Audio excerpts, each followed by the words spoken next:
So, welcome to what will be the second in our Rites of War rundowns, or like most recent Rites of War rundowns. We're going to go through the Loyalist Rites of War today and do a bit of a re-go over them because it's been now a year for some of the factions since we first did the Rites of War rundowns. I'm joined today by Courtney and the Fro. Which I'm very sorry. That's all right. Am I referring to you as Fro or am I referring to you as James? Just call me Jay. Everyone Right. calls you. So I'm very sorry, James, that I've not yet got you your Fro comb. your coat. Yeah, your barefoot comb. Like, I apologise. Nothing. No one's more disappointed than me. To be honest, no one. Yeah. So we're going to be doing just like a quick go over the Rites of War. I'm going to let James read them this time because I struggled with English and brain movement ability. And yeah, are we going to rank them? No, let's not do a tier list. We'll do one to 5 megas. Yeah, 1 to 5 megas. 3 again will be a side grade from. I think in this you freeze your standard. This is standard what you'd take. Like, you know, okay, 4's like it's improving with it. 5 is like, yes, it's an auto Rite of War sort of take, and then your 2 and your 1 is a little bit discrepant. Yeah, it's not great, but usable is 2, and 1 is just don't bother. Yeah. So we're going to do this in order of the books because that is the most logical way to do it. Cool. And laziest and easiest. Most easily understood, Connor. Yeah, I'm all for it. So we're going to start with the Dark Angels, the Steel Fist, and this is the Iron Wing Rite of War. So we're expecting tanks. Yeah, tanks. Is it Dreadnoughts or is no Dreadwing? Isn't Dreadnoughts? He's like anything that's mechanical, I suppose. James, you go over it. So you get the Connor can go over the traitor ones. Predators can be. You don't want me reading, Jesus. First thing, Predators troops choice, pretty nice. Kratos, which is your big, scary new Armour 14 tank, can be elite choices, not bad. All units in this detachment using the Rite of War that are fully infantry models. Basically, if you've got 10 models or fewer, you've got to take a dedicated transport. If you've got more than 10, it's got to be a Spartan. Do they need to be Iron Wing? Is that what that's saying? Models the Iron Wing unit subtype and 10 or fewer models may take Rhinos. So if you don't have the Iron Wing subtype, you don't need a transport. Is that what they're saying? Stop! So basically all units entirely made up of infantry must begin embarked on transports.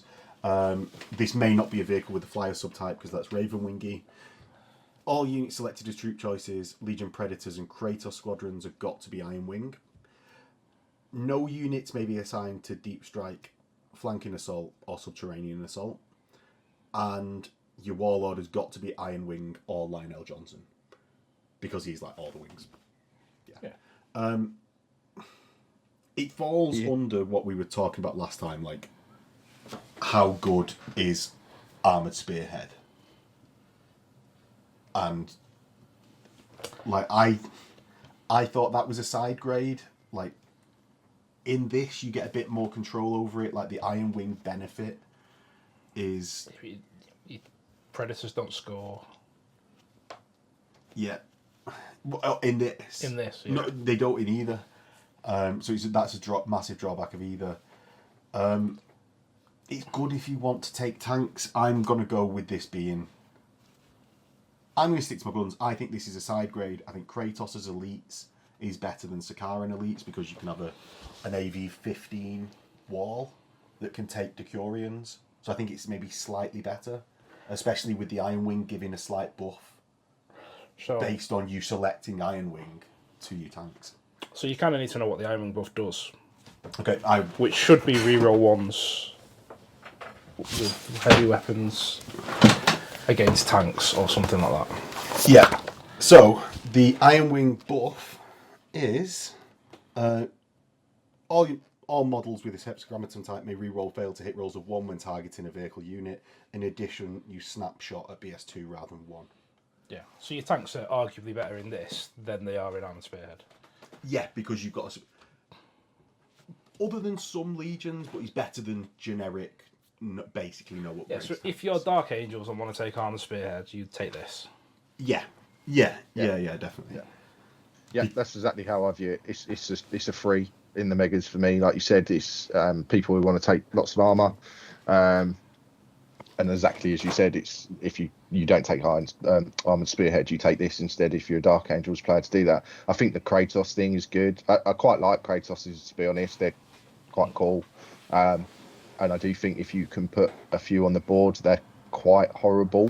They can be pretty squishy, like all vehicles, but they are pretty nasty. So having them in elite slots is different.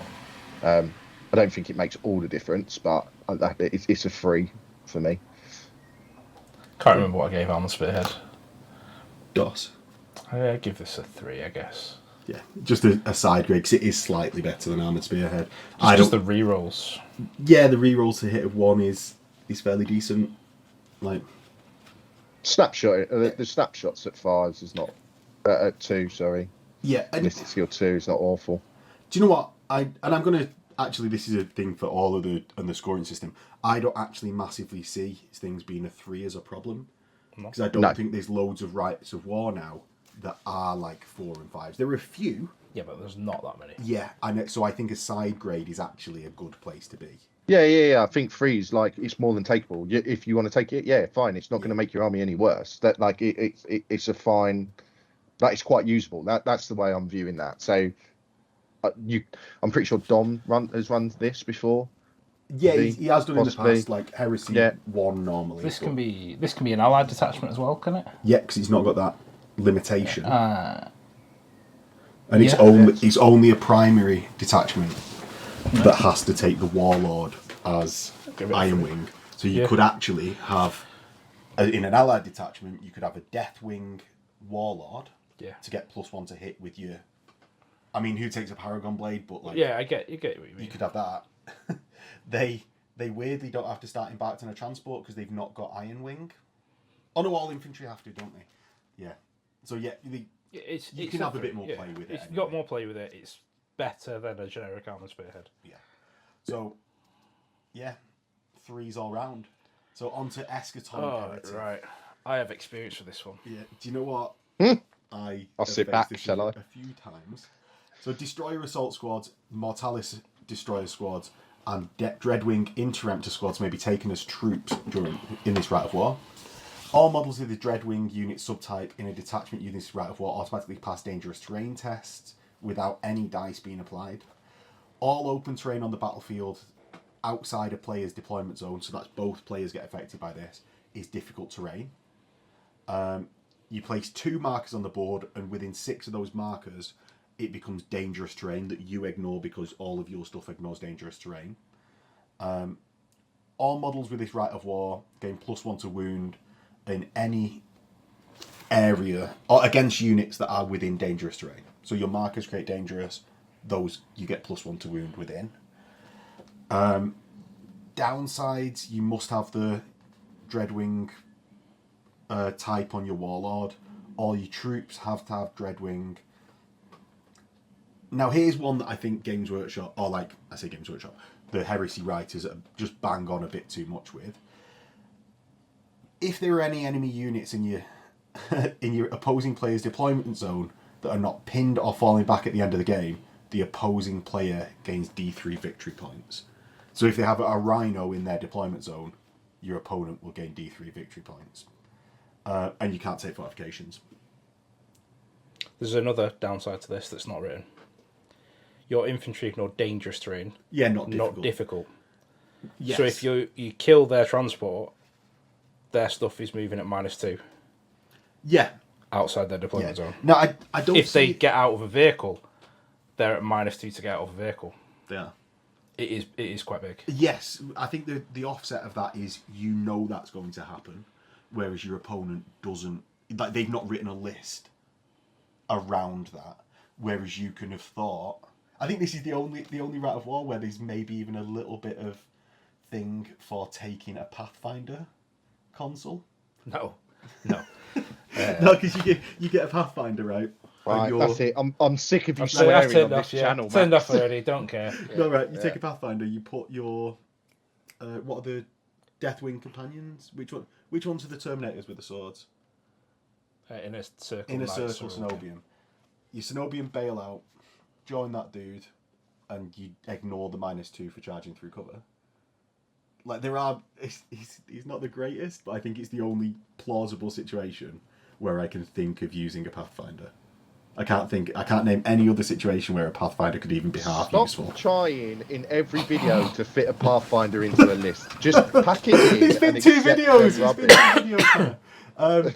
So yeah, I think you get a bit round it by expecting it. I think it's very good Rite of War. Interemptors are great. It means that it's the only Rite of War where I think Leviathans are better than Contemptors because they have move through cover, and when an enemy Contemptor charges your Leviathan, because the entire board is difficult, they're striking last and you aren't. Outside of deployment zones. Outside of deployment zones. But if you're not moving your Leviathan forwards anyway, like what you're doing. Yeah, what have you taken on? Yeah. Storm cannons, lol. Yeah. So they're the 2 side benefits. Go on, what were you going to say? You've had a lot of experience, what do you think? It's a solid 3 megas. It's a side grade. If you want, there are better lists to take with Dark Angels than this to do what you want to do with this. With Interemptors and stuff, you mean? Yeah. Yeah, like, refer back to our previous video on Drop Pod Assault. I think Even Fury of the Ancients with Interruptors. Maybe, I suppose you can do like a Dreadwing Fury of the Ancients. But I think it's I'd go 3.5. 3.5 maybe. I was going to go a 3.5. That was where my head was at because It's a good side grade. Can be a bit of a nightmare. I think it's a bit more than a 3 because of the added bonuses in there that's causing your opponent so many problems. But at the same time, it's not, like you said, there's plenty of other options in there that make Dark Angels a lot better. But that, I suppose when you're looking at Legion specific, that's what you're looking at, aren't you? So that's my opinion on that. I'm downgrading to a 3. Go on. You're giving up D3 victory points. That's I don't like that. Yeah, well, I think that's one of the I'll things. stick with you rather than going with Connor. I think a 3. It's a good side. Oh, I was saying like 3.5, like because you can think your own list through to get round a little bit that difficult terrain. The victory points is so harsh. Yeah. So harsh. Yeah, like, I agree with that. How good Decapitation Strike is because you get extra victory points based off your Rite of War. Giving up victory points. Yeah, giving away horrible. victory points is just terrible. I don't really want to drop it any below 3, but that's just so. No, I'd keep. It's a side grade. It's a 3 for me. I'll stick to 3.5 because I do think it's got such a big impact on your opponent because they won't have. Oh, one of my 5 games might be like this. These who don't care. Yeah, these 9. Well, I've been crippled by it before by having a very infantry heavy force that was heavy, so I couldn't run. So then I was stuck moving 5 inches a turn. Yeah, which is horrendous. Why can't you run? Horrendous. Heavy can't run. Heavy. Oh, you heavy infantry. I wasn't listening to you. Yeah. Like heavy infantry. Like, so say playing a Stone Gauntlet list, like those breaches are moving 5 inches a turn. Yeah. Really screws you up. Really Go on screws then. you up. You've convinced me. 3.5. I'll stick with it. Just because of its effect on Stone Gauntlet. Yeah. Excellent. So, the Storm of War, which is surprisingly the Stormwind Rite of War. This is. I'm going to just go 3. I like it. I know what it does. It's a 3. Right, well, let's get through it first. So, tactical squads, despoiler squads, or assault squads can be selected, or consisting of 20 models, can include a Legion Centurion that can't be a consul, basically. That's good. Those Centurions and the Army's Warlord must have Stormwing. All models with character and Stormwing gain Stubborn, including any Centurion that you select. Tactical squads, despoiler squads, assault squads may be selected as elites. Assault squads may be selected as fast. All of those tacticals, despoilers, and assaults must have Stormwing. Stormwing is +1 to hit when shooting with bolt weapons, like specifically bolt, not auto. No dedicated transports can be taken. No alternate arrival methods like deep strike assault, subterranean, or flanking. And your warlord's got to have Stormwing again or be line. It is what I don't see any of them as like massive downsides, other than.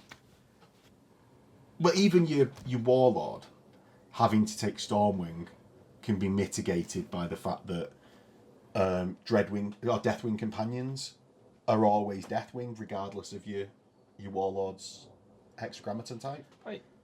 So that means you can get that +1 to hit. It could be an allied detachment, right? Yeah. So you've just got stubborn tactical squads. Yeah. That's awesome. Yeah, he's. And a guy with an extra thunder hammer. Yeah. Do you know what it doesn't do? Give away victory points at the end of the game. Yeah, yeah. Yeah, I can't see. Like, 20 blobs of tacticals, though. How good do we feel about 20 blobs of tacticals? I don't like tactical squads. 20 blobs of despoilers. I like that. Yeah. I'll have that, yeah. I'll have a blob of 20 despoilers. I'd pay an extra 200 points for them to be always stubborn at leadership 9. Yeah, with a console, with a thunder. With a console. Yeah. They can't have a transport, but there's 20 of them, I don't care. Yeah, fair. And only the console needs to have Stormwing. Well, they can't have a the dedicated spoilers do transport. as well. So they couldn't take anything at 20 anyway. So it's not that well, much 21 of a downside. really, wouldn't it? Yeah, well, you'd have to be taking a Spartan in Armoured Spearhead or something. Yeah. Stick a Apothecary, stick a Tech Marine, just walk up the board. Good, Yeah. alright. I don't want to shoot 20 tactical marines, I want to shoot your tanks. Yeah. So, Connor, anything to add, or are you like building up for Fists? Are you? I'm building up for the Fist controversy that I'm going to throw out into the world. So next we've got the Unbroken Vow. This is the Deathwing Rite of War. Veteran squads, Tartarus, Terminator, and Cataphractii squads may be selected as troops. Models with independent character and Deathwing subtype gain +1 attack while within 12 inches of any objective. Pretty good, Tasty, right? yeah. Pretty good. Any models in a veteran assault or a veteran squad, a Tartarus, Terminator squad, Cataphractii squad, gain Heart of the Legion. Nice. Good. Nice. +1 feel no pain. We all love that. Stubborn. Great. After deploying, the controlling player must place a single objective at the centre of the battlefield or as close to it as possible. At the end of the battle, the controlling player does not control this objective. Their opponent gains +1 victory points, or D3 if the opposing player controls it. So yeah, so if you control it, you get 1. No, you get nothing. If you don't control it, your opponent gets 1. If they control it, they get D3. Yeah, which is where this Rite of War comes off the rails. All Legion Tartarus Terminator squads and Tartarus Cataphractii veterans must have the Deathwing subtype, and your Warlord must have it. I think. I reckon this is better than Pride. Well, it doesn't come with the limitation of the 1 fast and 1 heavy. You don't have the limitation of no allies. You don't have the. Oh no, I'm thinking of Iron. You give up victory points, but realistically, you're going to build your army to take and hold that objective. I think much more so. I think you're less likely to get that used against you than, say, like Dreadwing. Yeah. Where if they've got a lone survivor in their deployment zone at the You end of just the game, hide give a it away. guy behind a building. Yeah. Which Connor's an expert at. He's done me in with that before. Don't know what you're on about. That was a compliment, Connor. I remember that game. of a single guy winning you the game or something. I think the +1 attack is very good, right? Yeah, because Stubborn, very good, that heart is good. that counts as the objective for the benefits as well. And if So while you're holding it, you're getting your stubborn, you're getting your feel no pain, you're getting your extra attack. yeah, Make a Death Star, sit on it, and then do other things. yeah, and in two of the 6-turn missions, there's an objective in the middle anyway. Yeah. In the 4-turn missions, There's at least one, maybe two, with objectives in the middle. So you've got a good chance that there's And already there's also a purpose for a couple of them where you place objectives as well. So you just go to either side of it, and then string a unit out. And you can I hope I happen to also put one there as well. Yeah.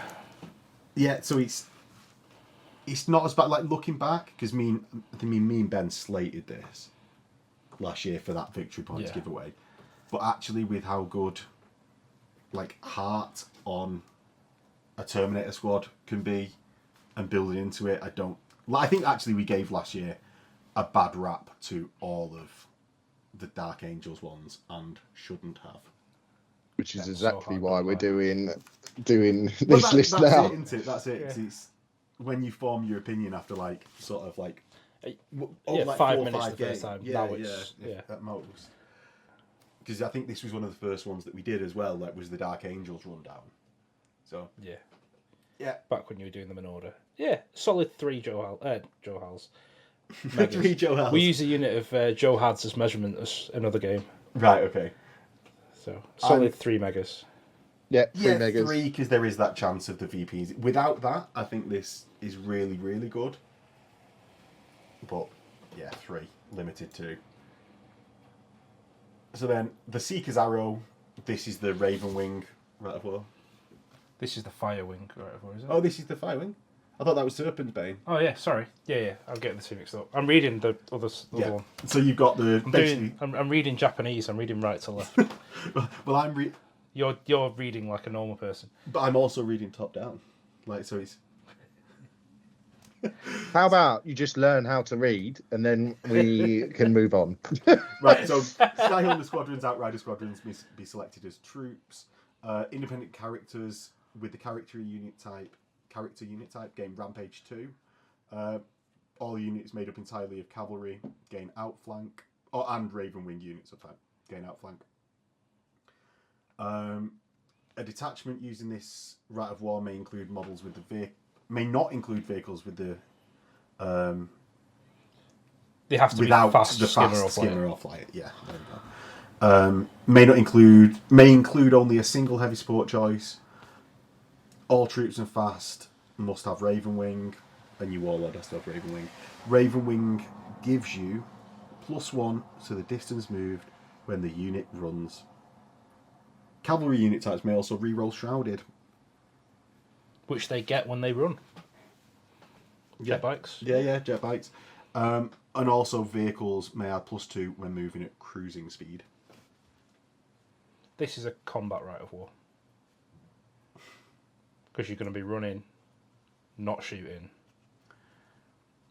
Yeah, like to get those benefits. Of the Raven Otherwise Wing. you've got no benefits from your Rite of War. The trouble is, I think Sky Hunters are a shooting thing largely. Yeah. Like, because there's just not enough of them to get the damage output that you really I want from. like it better than the generic jet bike one. Because it gives you bonuses to shooting. To combat, not shooting. Ugh. Well, it gives you that 1 rampage bonus. And you get there faster. Because you can run extra movement. Do you know what I like? I like the Sky Hunter Phalanx more, because at least your Sky Hunter squadrons gain line, Oh, they don't whereas line. they don't gain line in this. Oh yeah, go on. I didn't see that. Yeah. Yeah. This is. I give this the same. It's a 1. 1 mega for me. I'm in agreement with that. I don't. It's. But it's how the mighty have fallen, because this was fucking baller in Heresy 1, where you'd just be like, "Oh, you've got near me, I'm off the table." Like it was And they had really their good in poison Heresy 1. rounds for the heavy bolters when heavy bolters were good. Yeah, Right. slide egg there. Boo, boo, Heavy Wendy, bolters are boo. always good, James. Oh no, I've gone on to scars already. So before we move on to this one, this is the firing Rite of War. This is my 1 pick for 0 megas. Really? Straight off the bat, this is the worst Rite of War in the game. Seeker squads may be taken as troops in the detachment using this Rat of War. That's okay. That's now. okay. Yeah. Start of the battle, controlling player must nominate 3 enemy Primarch, HQ, Elites, Lords of War as priority targets. All models in a unit with this from this detachment that includes at least one fire wing unit subtype may add +1 to hit rolls against priority targets. It's not bad. Yeah. If you don't have enough Primarch HQ elites or Lords of War, then any other units can fill that. Models with the character and fire wing subtype in a detachment gain +1 in assaults versus priority targets. Up to 3 units selected as troops in the detachment that have the fire wing unit subtype may be given infiltrate. Nice. That's still good. All units selected in this detachment using this Rite of War must have... Basically, all troops must have fire wing. Not bad. And here where we get to the bit This where is the you've zero. Yeah. At the end of the battle, the opponent scores 3 victory points for each priority target that has at least one model on the battlefield and is neither pinned or falling back. That's terrible. That loses your games. Because at the start of the game, you pick Warlord, Dreadnought unit, whatever elites you've got. Caesarian. Yeah. Cool. I can either hide them behind a building for 4 turns, and you can never kill them, or leave them in reserves, and then when they come on, hide them behind a building. And I've got 9 victory points from your Rite of War. Yeah. Cheers. Because imagine playing Neil's Ultramarines, where his HQs are in his Suzerain. Yeah. And he's not no Lords of War, because Lords of War are trash. So you have to try and kill that Suzerain unit. Chris, his HQs are in a single unkillable blob. Yeah. 9 victory points before the game started. Don't even need to leave them in reserves. Just can't do it. Yeah, so I think if it was 3 for all, it's still a big enough downside. If it's 3 for all, I'd give it a 1. It's 3 each. Oh, Yeah, so thank you for giving me the game. I think if people aren't going to play... If you're there for just a friendly game, and it's like, so your opponent wants to use their units rather than just hide them all game, the Rite works fine and is okay. It's just got a big downside. That's still hard though. In that point. That's still hard though, because even if you're playing a pickup game, generally your HQ is going to be in a top tier unit. So already it's let's say you still manage to kill that. The moment that you've picked whatever else it is, like you said, I'm still going to make sure that you don't kill all 3. So I'm getting 3 victory points off the bat. And then even with the way that the Rite of War works, kind of no matter what mission you're playing, you've got to play it like it's Blood Feud, where I've got to kill all these things. So I just go score everything else. Yeah, so what my point would be is that under the caveat that we're playing for just a friendly game, that you don't mind that you're trying to lose. Are you trying to win your friendly game? Let me finish this sentence. Okay. I would take the stance that if I don't kill probably your 3 best units anyway, I'm going to be tabled by turn 6. So it doesn't matter about that downside as much, because if a Primarch's still rocking about by turn 6, I'm probably tabled. If those units are still about and you're doing stuff with them, just purely for winning. If I'm just hiding them, well, again, this is terrible. 6 turn, 4 turn. So I'm looking at this from a 4 turn game. Look at it from I don't have enough experience for 6 turns. So from if you're saying because none of my games last 6 turns because I've already won. Shut up! Shut up! Well, if you're looking at it from a core rulebook perspective, saying that's a 2, I'll defer to what you say. I'm more from a Warhammer World Events perspective. 4 turns. This is a 0. Well, do you know what I find? If someone's truly playing a game where they're just up for winning, the game's usually over by turn 4 anyway. Yeah, probably. I find. Like my army that I'll take to an event. Korax is a Primarch. Yeah. Don't have an elite choice other than a Dreadnought. Maybe a Dreadnought. Maybe not. And then my other HQs are in my Darkfury unit with Korax. You're not killing that in 4 turns unless you're tabling me and winning the game. Yeah, well, it's again I agree with you. It's a 1, and that's a 1 because minimum is 1.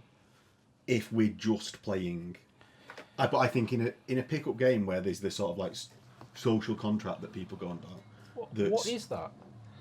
So it's a We're thing of, playing a like, pickup game, well, and you trying to I'm win not the just- game. Well, it's that thing of where, right, so we all deploy. Turn 1, you don't move your Primarch out from behind the building. And I go, are you just going to leave him there all game? And then you go, yeah, because I'm going to win if I do that.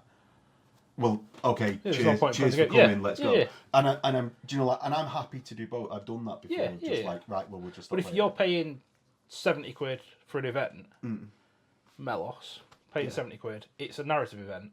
Yeah. I might be like, cool, I'm going to chuck forward and try and kill him. Yeah. Yeah. If Well, you're going that's for what any like- event where wins matter, Yeah. you are hiding your Primarch behind the building.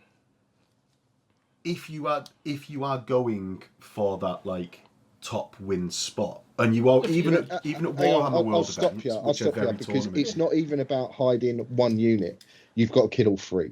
So that's what I mean, and I think it's still so difficult to do that. And you're right. If you're going out for pure wins, then you might be tabled by turn 4 anyway. But even if you're not, even in a pickup game, I don't want you to kill all my units, and I'm not going to just leave them all there to die. I might not hide it behind a building, but I might be more cautious about what I throw it into or what I keep it away from. So it's still really difficult. So on that, it's a 1 for me on that basis because it's too many victory points potentially given up.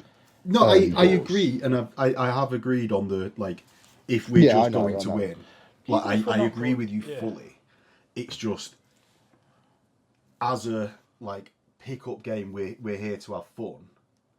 I think I want to kill those units anyway. It might be different from you and your channel because you play a lot of channel games.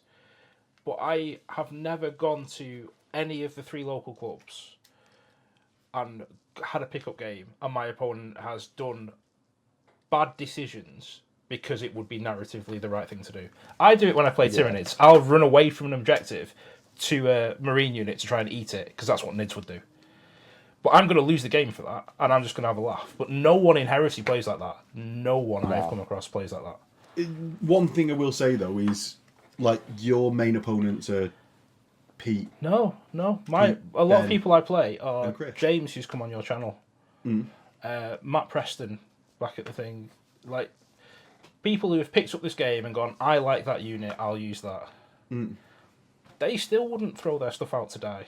No, I'm not saying you just throw it out to die. And one-eye Preston Bob. Anyway, let's move on from this because we'll just go around in circles. We agree it's a bad right of war. Yeah. I agree. It's absolutely terrible because of that. When and we're comparing direct power levels, it's just that I think you want to kill those 3. Well, you said it's a 1. He said it's a 1. Yeah. No, we've it's agreed on that. I was just giving the caveat cool. that I think you need to kill those units anyway. I think you're right. Yeah. So, right now that brings us to a less contentious. Chug Bros. Yeah. So it's White Scars with Chog Rose. Now, we've just come off the back of Skyhunter Phalanx and Seeker's Raven Arrow. Wing. Bat of War. Was it Seeker's? Yeah. We've got Chog Bros, which we all know what he does. Skyhunters and Outriders can be taken as troops, and they do gain line in this one, which was our big failing of whatever the Raven Wing one was called. Oh, don't make me look it up. Seeker's Arrow. I said it. Oh, sorry, I didn't hear. Yeah. I didn't hear, James. Basically, Skyhunters and Outriders may be selected as elites, but do not gain line. So why would you?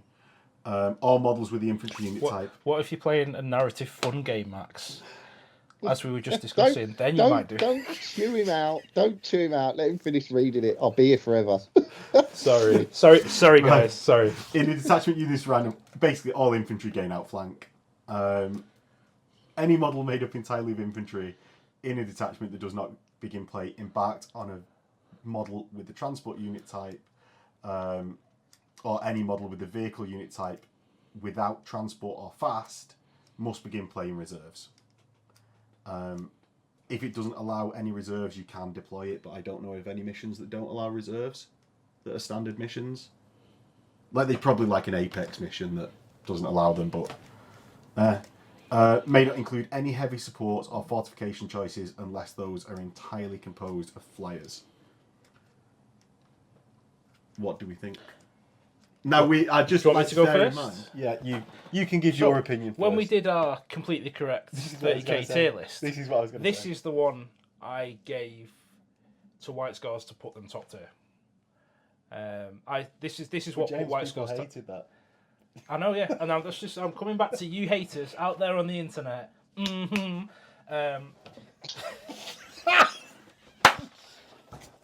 Oh my god. That's staying in. And I'm just going to say that is going to be referenced for so many years within our chats. I can't think of what I was going to say.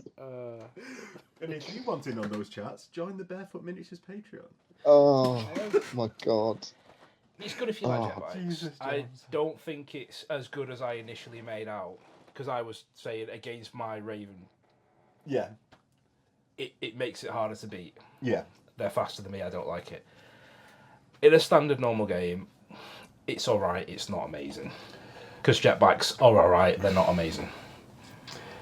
Yeah, like, I still stick, not entirely to that, because we were sort of like going off on one. We introduced it as there's one that people will disagree with. But I think the line makes this better than the Raven Wing Rite of War. Yeah. I think the Scars advanced reaction is good enough that within the context of Scars, jet bikes become a load better. So I don't think it's like complete trash. I'd give it like a 3. Isn't there a big thing around the fact that they can't? What's the White Scars issue with it? Is that they can't take a certain thing with it? Isn't it something to do with Can't they? Is it this one, or is there another one? I can't remember. No, because Khan on a jet bike, this is the one that breaks White Scars.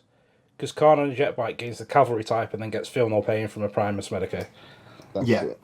He goes off the chain a little bit by taking this. No, I'd even give it maybe a bit more than a 3 in, like a 3.5 for Scars. I think it's a I'm 3 hesitant to because give it's anything a that it standard.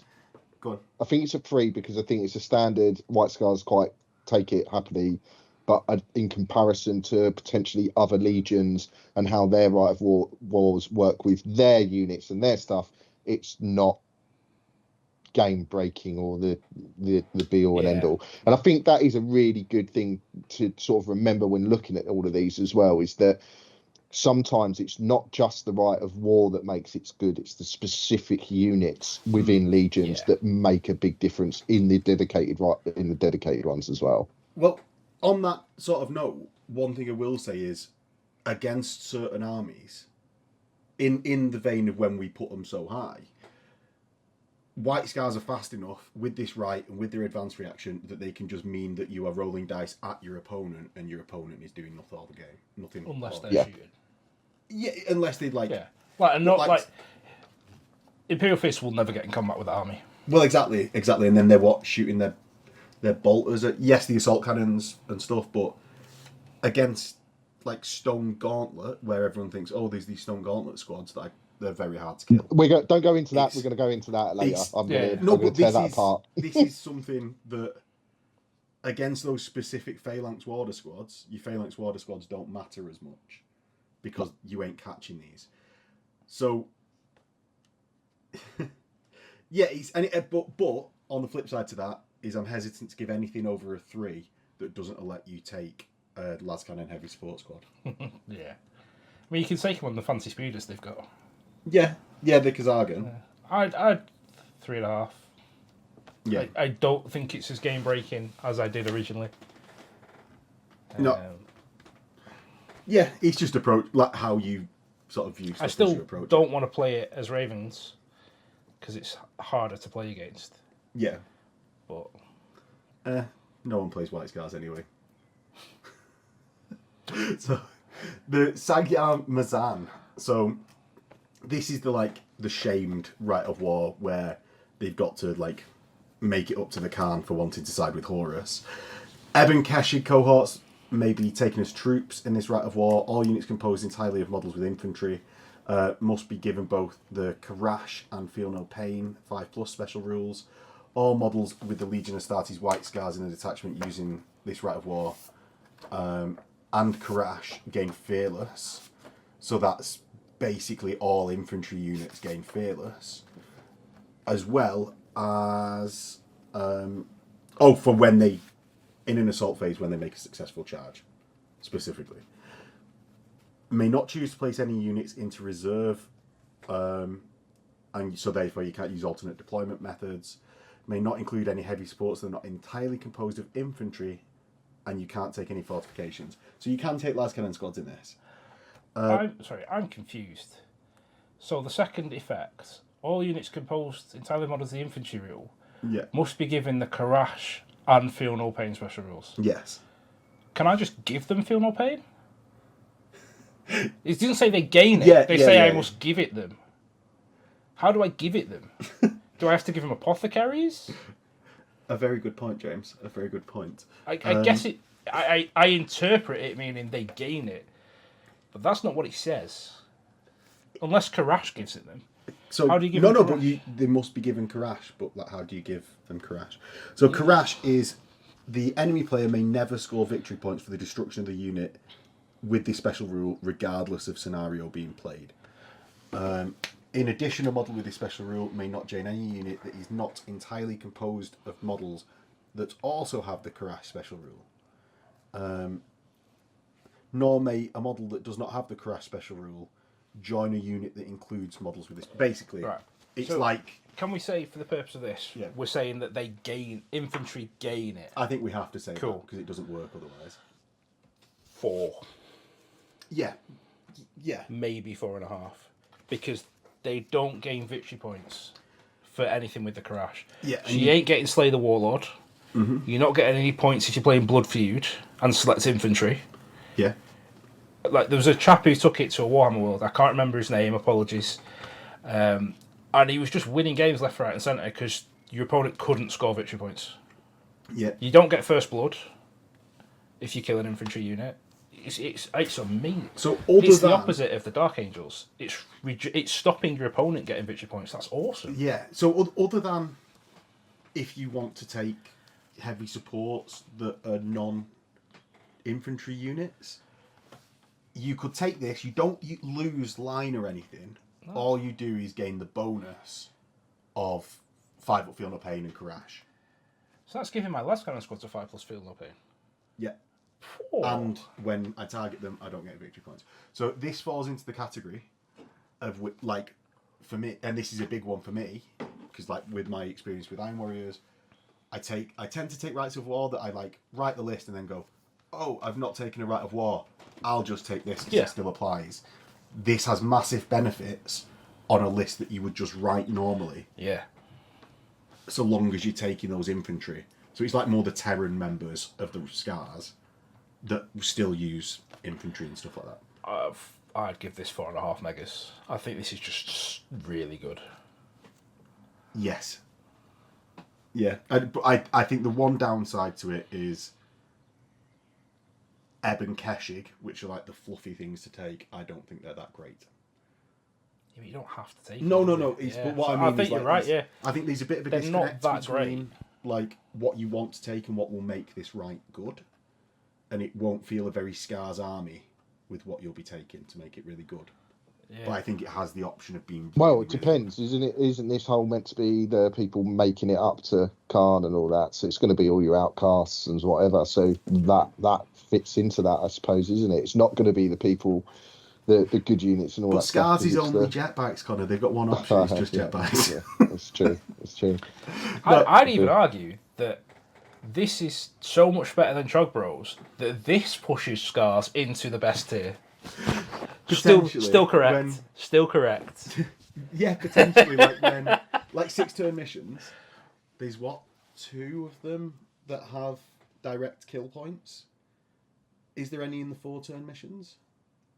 Not really. But you don't get your First Blood. You don't get your killing a elite Saw HQ unit victory point. And then your army's still operating normally. Yeah. For the rest of the time. And denying 3 victory points. Yeah. No, I agree. I fully agree. So I was right in my other video. So yeah, it appears White Scars. Still I'm with you. 4.5 megas on this. Yeah. So that's only now topped out by Drop Pod Assault in this run of videos, only topped out at the moment by Dark Angels, Interemptors, Drop Pod Assault. That's the only thing we've rated better than this. Wow, didn't we do? That We was didn't do a 5 me on that. personally. Yeah, we being didn't do scared. we didn't do 5 did on we do that. that? Though. We It didn't- was I didn't give whatever that it 5, was. did I? That was another video though, Max. no, we This is did. a new video. Anyway, but yeah, that is this good. That was a me personally scared of that. Right. So, Space Wolves. Onto the Space Wolves. Space Wars. So we get the Black Watch. All models with Legion Astartes Space Wolves. In a detachment using this Rite of War gain the Hatred Traitors Preferred Enemy Primarch special rules. So these are like the watch packs that go out into the galaxy. All models in a detachment using this Rite of War gain the Fearless special rule and locked in combat with the Primarch with the Traitor special rule, or is otherwise using the Traitor Allegiance. Primarchs are locked to their... Yeah, but there's something in the rules where if you're both playing Loyalist factions, one of you is traitor for the purpose. Right, okay. When a unit... So then, moving on. When a unit with a detachment uses this Rite of War that includes a model with the Primarch unit type, that unit gains a bonus of +2 to the charge roll made to determine charge distance. So basically, when you charge a Primarch, gain +2 charge distance. May only be taken as an allied detachment. May never be taken for a primary detachment. May not include any models with the vehicle or Primarchs. Yeah, I know. Like, I think there's only 2 like this, the other one being Sons of Horus. The Rite of War may only be used if you're Loyalist. I think this is all right. I can't give much of an opinion because I've never seen it used. I've looked at using it a few times. Just 2 Hunts Primarchs, or still not? I just was like, what can I take as an allied detachment? I suppose Hatred Traitors is awesome.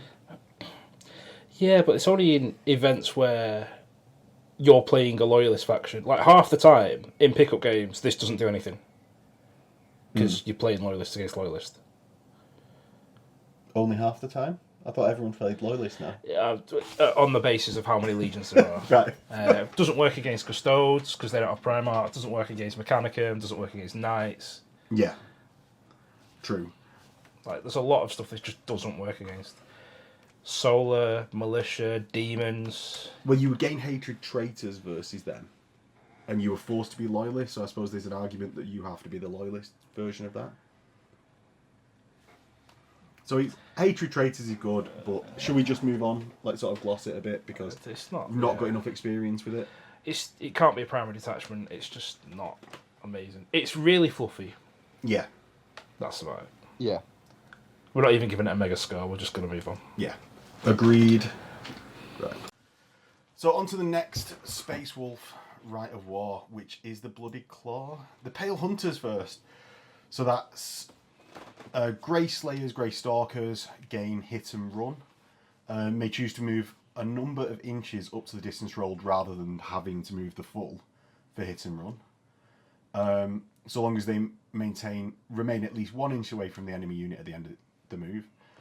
On a turn in which a unit from this detachment enters play as part of a flanking assault, all models gain Fleet 2 and Rage 2.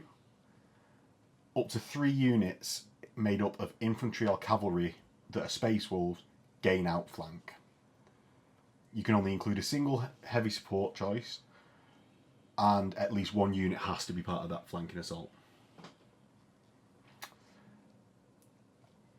I think the addition of... I like it. The addition of hit and run, I think, is very good. Like, just for bouncing about the battlefield. Do you know, like, just manoeuvrability. Running through units, being able to recharge is a good ability. Yeah. I think the flanking assault, it suffers a bit from, like, the interceptor problem that all flanking assaults do. But I think Fleet 2 and Rage 2 is excellent. Like, especially, like, Assault Squad comes in. Your Assault Squad is infantry. So, can run and charge as Space Wolves. They've got +2 for Fleet. So they're moving, 12 for a normal jump pack. They run 6 because of the Fleet, so you're moving 18. and then you charge with +2. +4 because you've got jump packs. +4. And then you get rage 2 if they don't hold against you. I think that is a very good benefit. Even that could be a command squad, so you actually get a decent number of attacks. I don't think it's the best Space Wolf Rite of War, but I'm going to give it a 4 because I think Space Wolf Rites of War are better than taking no Rite of War. It's not a side grade. I think it is an upgrade. 3.5. Like, I think 3.5. I think the hit and run is worth a lot. Like, I think putting a random fucking 60 point. If I don't want to do flanking assault, I just put a 65 point unit that I don't really want in flanking assault, and then all of my Grey Slayers that are just running at people gain hit and run. Yeah, but you only get the +2 fleet and rage when you come in from flanking assault. I'm more worried about the hit and run than I am the. If you're ignoring the fleet 2 and rage, it's just a side grade for me. If that. You don't think hit and run's worth? As someone who uses hit and run a lot, it's not good enough in this. Like, hit and run is good because Korax literally goes 20 inches or whatever in his hit and run. These guys are going, what, 6? It's not, nah. Personally, I might even drop it 2.5. I think it's not as good as just the generic. I know you've got the interceptor, but I'm thinking of the rage and stuff coming in, and this is just immediately the way I'm thinking it is there with the way Space Wolves are, by the time they're coming in on the outflank, is not a lot of what you're going to use through your interceptor that's going to be really killy into those units already tied up, already killed, already possibly affected. So on that sense, you're potentially putting Grey Slayers in, and I can't remember what the rules on Grey Slayers are other than they're pretty nails. Coming in, a bit better running into a unit, you know. No, I think you can get problems. I think, which is why I've got that 3.5. Yeah, I think it is usable, but I'm saying But again, you've got even if you discount it, I think it's good. You've got if you're putting a lot in flanking assault, you've got the half your armies there, so you're playing with half the points. If you're not putting them in the flanking assault, you lose in the bonus a lot. So you're a bit faster than Ultramarines, but you're not massively faster than Ultramarines. Jump packs possibly. Not amazing jump pack troops, having used them. As in like assault squads? Yeah, assault squads, yeah. Command squads with jump packs. This is going to be like your Death Swarm more than anything. We'll be cool with this. Potentially. Like, I don't know how fast they are. I'd to say come on it's from the side. Personally, side grade. I'd give it a pushing 3 personally. Connor? Yeah, no, I can agree with that. Like I said, I suppose my thing is looking at it more on what scenario, which I suppose you can't really do because anything's good in specific scenarios, really. But I said, I'm thinking more if you're tying up what's potentially going to be intercepting you, or it's out of range because they've put it wherever. So maybe you're only getting an intercept on 2 at max, and we're doing this all on the basis that we're giving 3 things augury scanners in a defense. Not everyone's going to do that. Not everyone's going to be able to as well. But you put the marker down, so your opponent knows where the stuff's going to be on, or where it comes on from. Yeah. Not true. Sorry. Well, it's Bloody Claw. Then let's go to the next one. So I think it's a 3.54, but I'm happy to just. I don't think it's a 4. I don't think it's a 4. I'm a 3.5. Let's. I'll let the graphic decide, and my faces decide where it is. So, right, Bloody Claw. Once per battle, at the start of their player turn, a player whose detachment is using this may declare Bloody Claw. Once they do, until the start of the controlling player's next turn, all models with the Space Wolf special rule gain the following benefits. +1 to determine whether you've won an assault. Meh. gain the Fleet 2 and Furious Charge 1 special rules, gain Stubborn, and if they already had Stubborn, they gain Fearless. Now, where I think this massively comes into it is the Furious Charge 1 on something like Deathsworn, which have already got like +1 strength on their like power axes, things like that. That puts you up to strength 6, which combined with rag grenades on units like that means that you're doubling people out. So you can just. I think you're adding too much on that. You continue your point without the rad grenades because that starts to become really specific. So you've got Great Frost Blades that are +2 strength. Yeah. Right, that can be like just hidden in units. The AP2 at initiative, right, with +2 strength. This one adds +1 for the Furious Charge, and then you can get your Warlord trait for Space Wolves. That is Howl of Morkai, that also gives +1 strength to the unit, making you strength 8 at initiative. So that is then doubling out at initiative without the rad grenades. Yeah. So I think that, combined with the units that are getting the rad grenades, makes enough of your army strength 8 at initiative with AP2 that you're doing a lot of damage with this coming off. Sorry, how are you AP2 at initiative?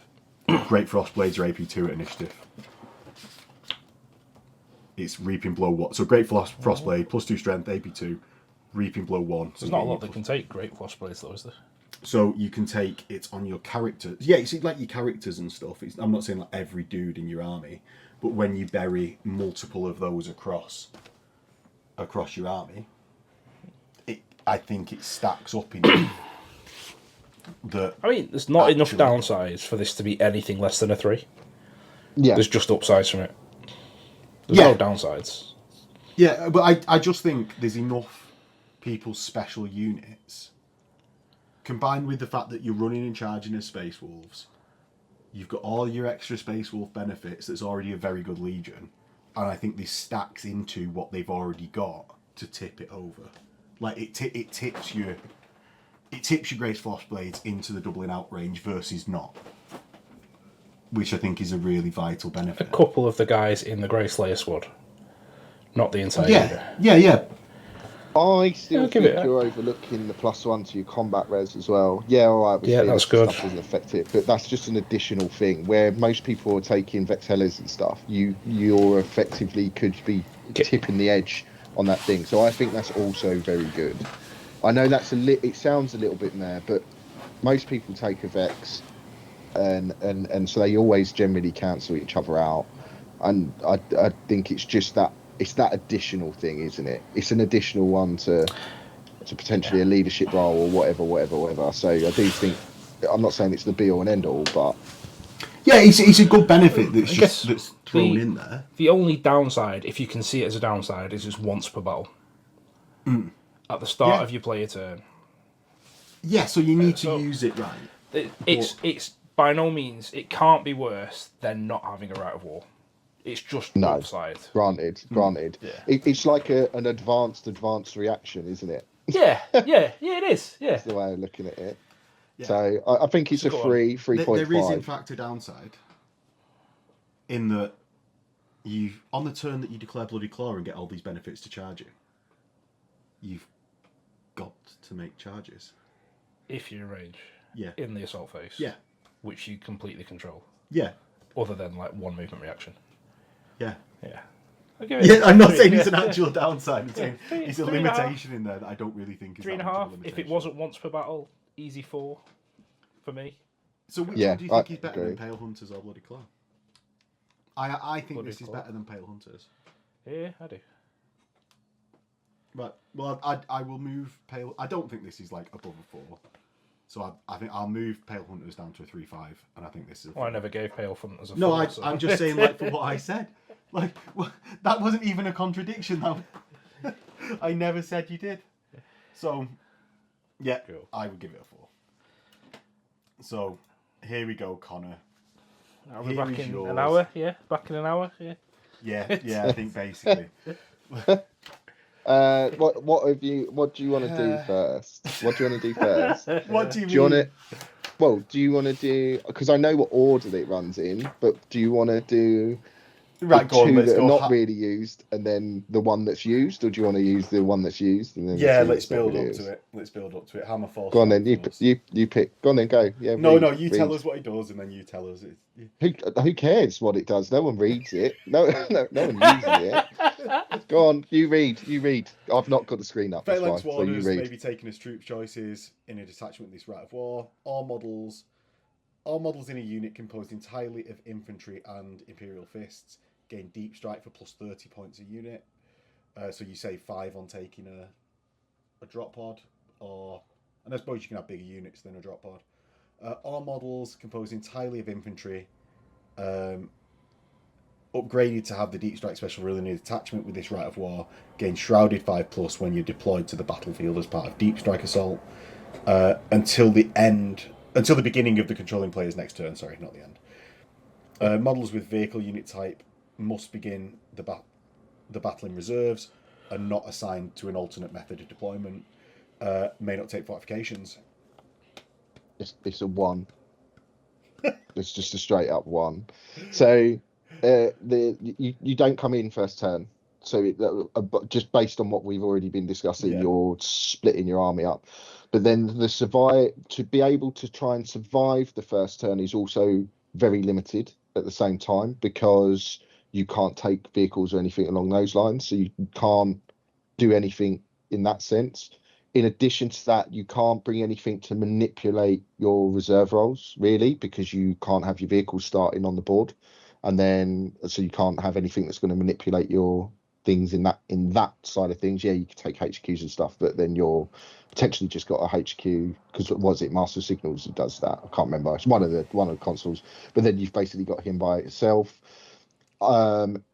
Being able to deep strike everything's really cool. It's a Rite of War that I'd love for it to work, because it would be a lot of fun to play, but it needs the coming on first turn, and then it's completely viable to play. If it's coming in first turn, then it's a completely decent option.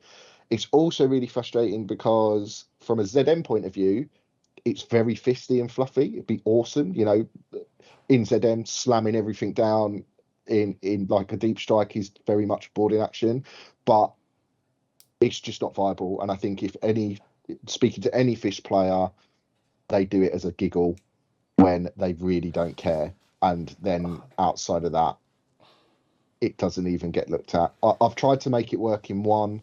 It was actually a bit better in 1, and they've kind of made it worse. The shrouding deep strike's decent, obviously. It used to, I think, pin as well. I don't know if it does that now. Maybe that's in the deep strike. So it's not really any different or addition in terms of what doing deep strike was. And then, if you want to make it more specific, you just take another Rite of War and that allows deep striking, and just give deep strike to your Terminators anyway, because we can do that as a Legion. So unless you're... That was going to be my main point about it, was like everything you want to have deep strike, or really want to deep strike anyway. Deep strike I anyway. don't like is having to pay 30 points for the deep strike.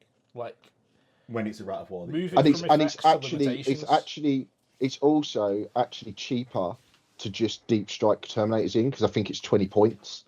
So you might as well just take, if you're that desperate to deep strike, you either, like you said, you do drop pod assault, which is probably better anyway in that sense, or alternatively you just take pride or whatever and then deep strike Terminators in, like you could do anyway.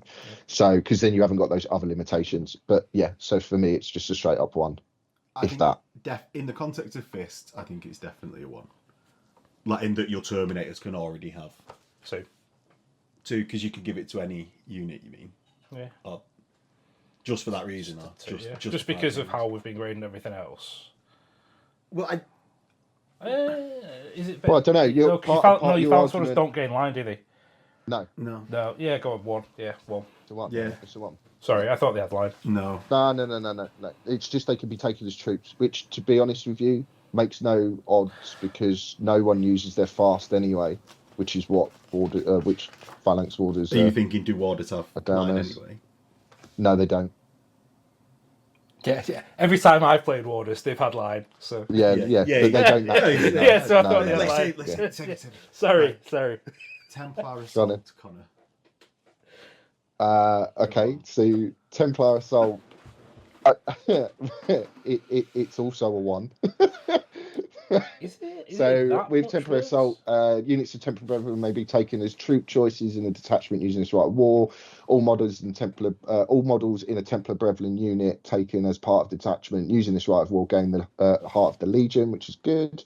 For the duration of any turn in which a unit of Templar Brethren taken as part of this detachment using this right of war disembark from a model. All models in the disembarking unit gain Rage 2 special rule. This does not apply if the unit is forced to make any emergency disembarkations. Now, I won't. Okay, so infuriating.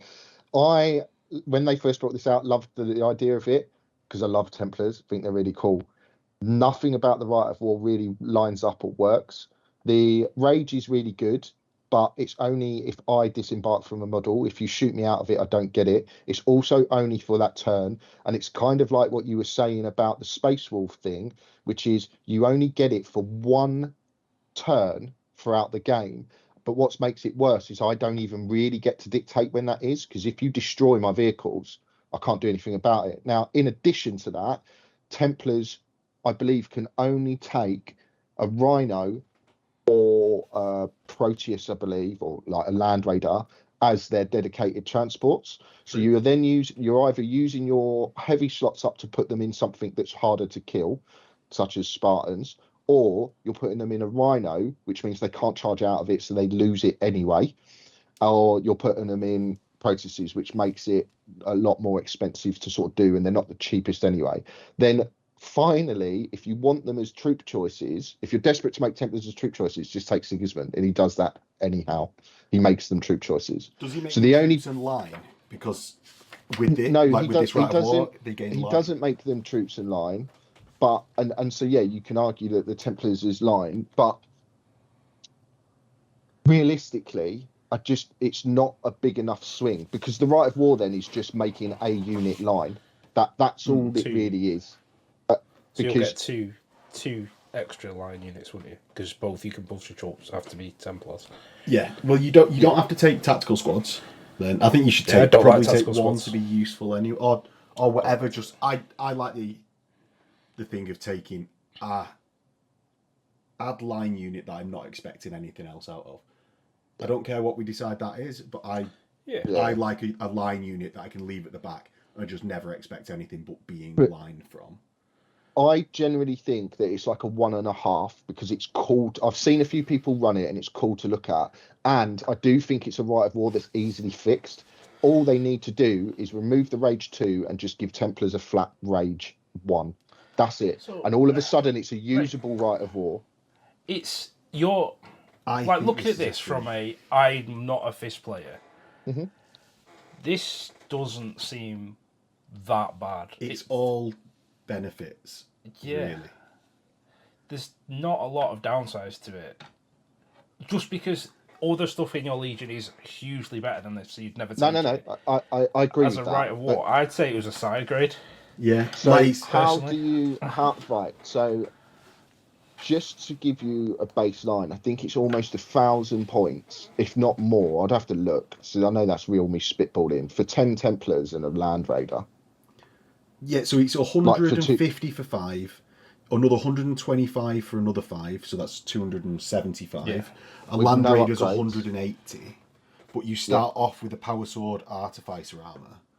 2 points a model for combat shields, so that takes it to like around 300 points for 10 with combat shields, if you wanted to do that.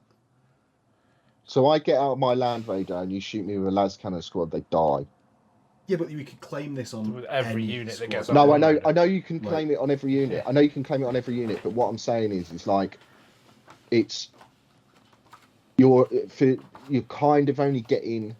I don't know how to explain it. I just don't think that the main part of the right of war for me is like the Rage, and I don't think. If I want to take Templars, I just take them in a different right of war.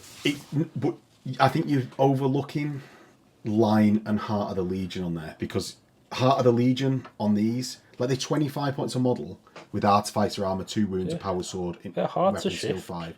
They've already got Furious Charge 1, so they're strength 5 on the charge. They're actually I would be well happy with that unit. Like they're pretty mental already. Even like 2 units of them in Spartans. Yeah. Well, they're not running over suzerain. So That's nothing's like, running over Susan. Not well. Like, that was my point. Like we can't compare him to like suzerain, which we know are Like what? 500 points Very for 2 good. Spartans. We're saying what? 500 points for 2 more units, maybe a bit more. I think with the 10 and you sort of want at least Solarite Gauntlet or a Thunder Hammer on you. Flat cost do for the Melter Bombs. Flat cost, which is very rare now. Yeah, it's very rare. I suppose Phalanx Warders have it, but there's not a lot. No. of Move on to that. Like, just look at it as individual. No, but you've just I'm said just, like, there's 1,000 comparing Templar to points other for. units in the game. Yeah, no, that's fine. There's 1,000 points there just for the 2 transports. Yeah, the 10, so then yeah. it's No, for the transports and the guys in them. Yeah, he's maybe like 1,200. for 10? 1,200. It's more than something that. like that. It's more than that, is it not? It's more than that. Once they're upgraded, Spartans. Should we work it out? Yeah. Right, so we've worked it out, and that's 1,450 points for 2 units of Templar. They've both got full combat shields. They've both got melter bombs. We've got either a Solarite or a Thunder Hammer on the champion. Yep. Not got Mastercrafting or a Vexilla or anything like that. No. They're in Spartans. With flare shields. Yeah, with flare shields. And that's taking up 2 heavy troops, supports. 2 heavies. Yeah. For just less than half your army. Yeah. It's expensive. Yeah. It is, but it's within 2 that, Spartans. you're getting... Yeah, 2 Spartans has got a lot 2 less full cannons. Artificer armor units. but Weapons you're skill 5. Lots of yeah, they've got- I Apothecaries added on that is another 100 points, let's say. Basic apothecaries. Yeah. You've then got a 4-up Feel No Pain. only if you're on an objective, if you've got that far. Yeah. But that's yeah. my point, because if you're not taking, you're going to want to be, you want to try and gain from that rage, which is the big difference, which is why I think you just change it to rage 1 and so on, because you're already it could taking be up better 2 by a point. Yeah. to, yeah, and the Well, rich you don't point, I need to think gain it's from the rage for it Well, to be a good unit. I think I think you're looking at this rage as if, like, the rage in itself needs to be better. Whereas I think if you just remove that rule and you just look at it as Templar Brethren gain heart and line, I think actually it's still That's my it's still compulsory an troops. upgrade. Yeah. Like, even if you don't stick him in Spartans. Yeah, well, stick him in let's Land think about it Raiders. this way. If I take Templar Brethren on that Stick 'em in squad, each Rhinos. squad, but each squad, each they squad can't charge out of them on their See, own Doesn't is matter. worth as much as a Spartan. So instead of 2 units in 2 Spartans, 4 units of Templar Brethren. In Rhinos. No, just 4 units of Templar Brethren. Oh, yeah. I'd it's stick like- in and just Rhinos. fly I'm not run at asked people. about charging out of them. yeah, They're but not heavy, so I I don't, just run at people. I don't. Yeah, you say just run at people. I don't think you're surviving long. You won't survive. I don't just think you're running up the surviving board. it long. They're not stubborn or anything at that point either. So they're not lasting. If they're You just, leadership they're 9. And Yeah, it's, but like, I don't think you're- you're not running away. We've got Furious Charge No, 1 anyway. I'd give this 3.5. As a non-fist player without access to other fist stuff, if you gave me this Rite of War and the unit to go with it, I'd run it a few times. Yeah. 3.5 easy. Yeah, yeah. In Yeah, the, no, I in think the it could be like context a of 5. fists, sure, it's a 1. Because Well, everything it's else a is side like, grade that you've I got think we should basically give. your I think we tactical should get you guys benefits to play it and on tell it. me what you think afterwards. I'll give you my army, and you guys should run it a couple of times Yeah, to see what you Having, think. having Like, I just wish I played could be a like, few that's games genuine, with that- Reavers, Yeah, with yeah. Black Reaving, That's not. which That's is a not 1. dig. That's Or like genuine dig. Reavers are like Yeah. a 1 unit because the expense. This is definitely not less than a 3. No. And I think it's only less than a 3 in the context of it being a fist Rite of War. in context with Connor. Do you want to go through Stone Gauntlet? Yeah. No, you can talk it's a about good it, and then I'll rage. Well, to let us fall on something, point out some sort of. Right, so we've got Stone Gauntlet. Phalanx Warder squads may be taken as troops in a detachment using this Rite of War. They gain line and heart. Any model in the detachment with this Rite of War with Legion Astartes, Imperial Fists, and a boarding shield, which is in coherency with at least 2 other models that also fit this criteria of fists and a boarding shield may reroll all failed invulnerable saves against shooting attacks or attacks made during the fight sub-phase. This bonus may not be claimed if it has run, charged, or sweeping advanced, or is falling back. Any model from the detachment using this Rite of War with Legion Astartes Fists, with a boarding shield, which is in coherency with at least 2 other models, gain Hammer of Wrath 1 in any assault phase in which a charge is declared, whether or not the charge is successful. Though you wouldn't end up using the Hammer 1 if it's not successful. Must select Phalanx Warders as to fulfill all compulsory troops. A detachment using this Rite of War may not deploy using alternate deep strike method. Or Can't deep method. strike, basically. Can you? You can't subterranean assault or flanking. No, can't do any of that. No. Cannot take more elites or fast than they have troops. So if you take 3 troops, you can take three fast elites and heavy supports. Yeah. Oh no! So you add them together, don't you? Yeah. So you. But heavies aren't elites listed. Fast. Oh, your heavies aren't. You can have your heavy stuff. You can have as many heavies as you like. It's just your elites, but no one really uses or elites and fast. So if you have 3 troops, you can take 2 elites, 1 fast, or 2 fast, 1 whatever, and a combination in that sense. Right. So, do you know what? I do think this is the best Rite of War in the game.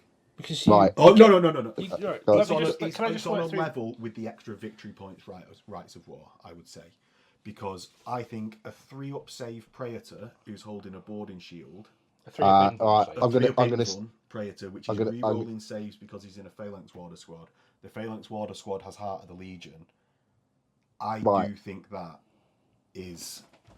So this is where I suppose the controversy of what my statements will be in it. So I think it's a 4 to a 5, right, in terms of its thing. Now, the reason I say it's a 4 to the 5, because although I appreciate it is the best, if not one of the best Rite of Wars in a sense, I don't think it's as good as everyone makes out. Bear in mind, this is the Rite of War I use all the time, right? It's what I use. Now, the reason I say it's not as good as everyone makes out, because the immediate thing that you've gone to is the combos that can be chained off it, which can be done in a lot of Rite of Wars, which is giving a Praetor a boarding shield, giving him a whatever. Well, he can't actually get a free up reroller ball. It's only the Tech Marines, because what you do is give him a Cyber Familiar, put him in, give him a boarding shield, put him in the Phalanx Warder squad. That gets the Tech Marine a 3-up rerollable because the Tech Marine starts off with a refractor field. The Praetor gets a 3-up rerollable because he starts off with an Iron Halo.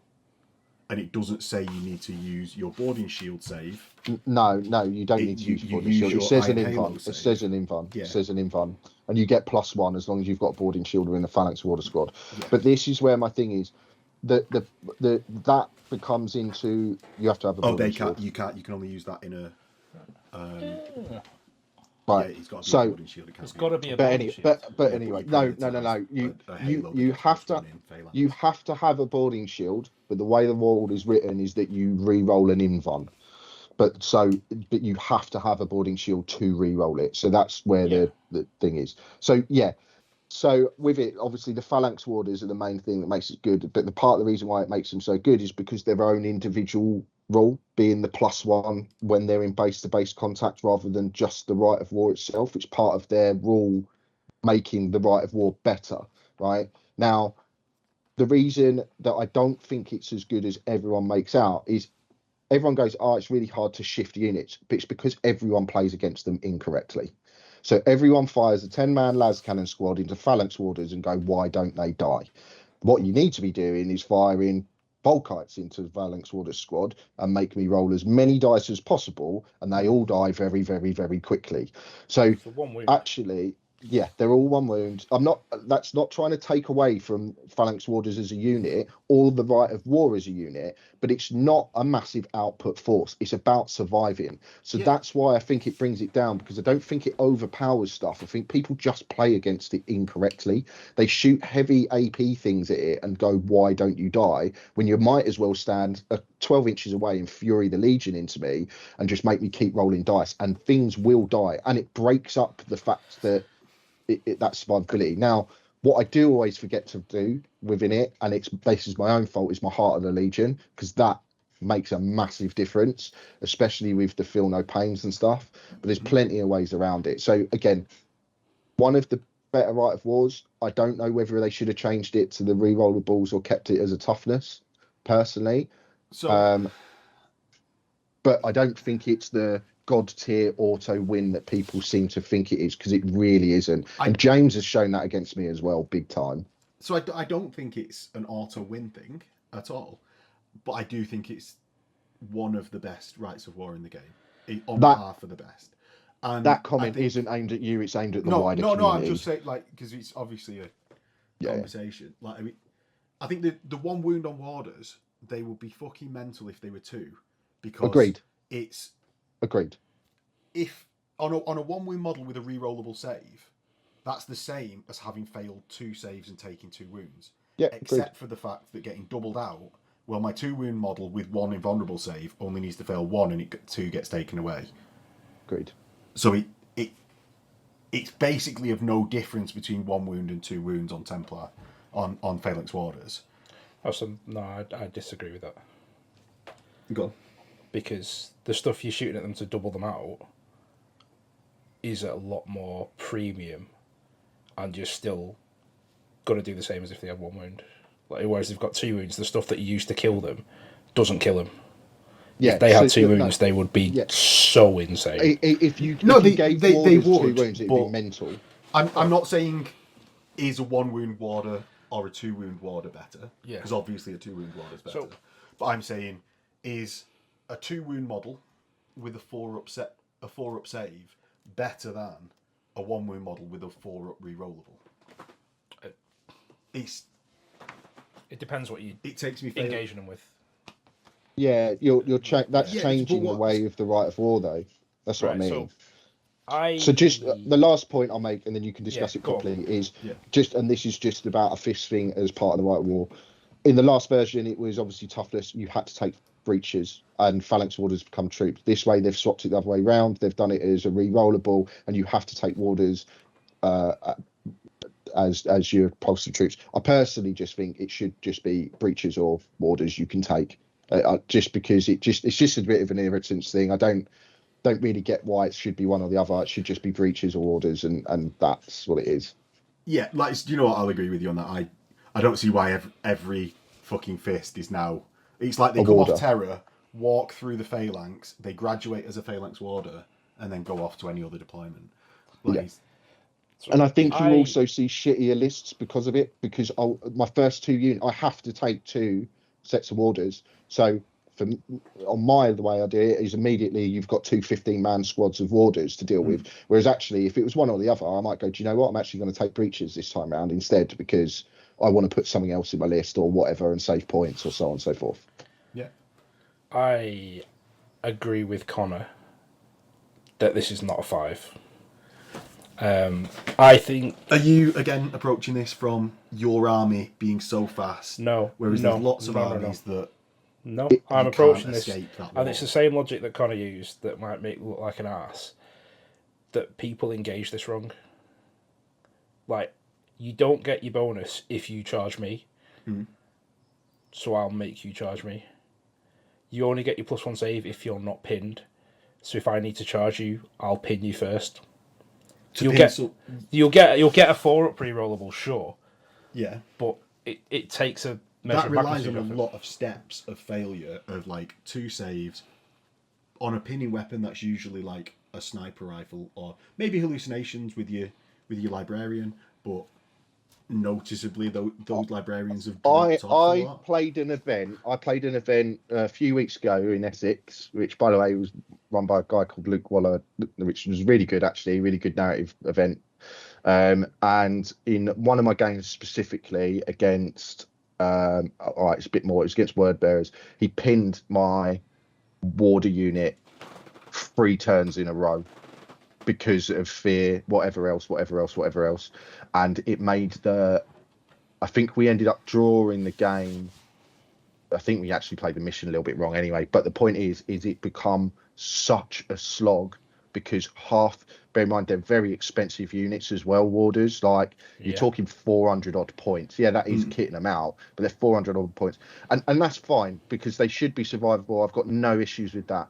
But once you deal with one, it really messes up a lot else.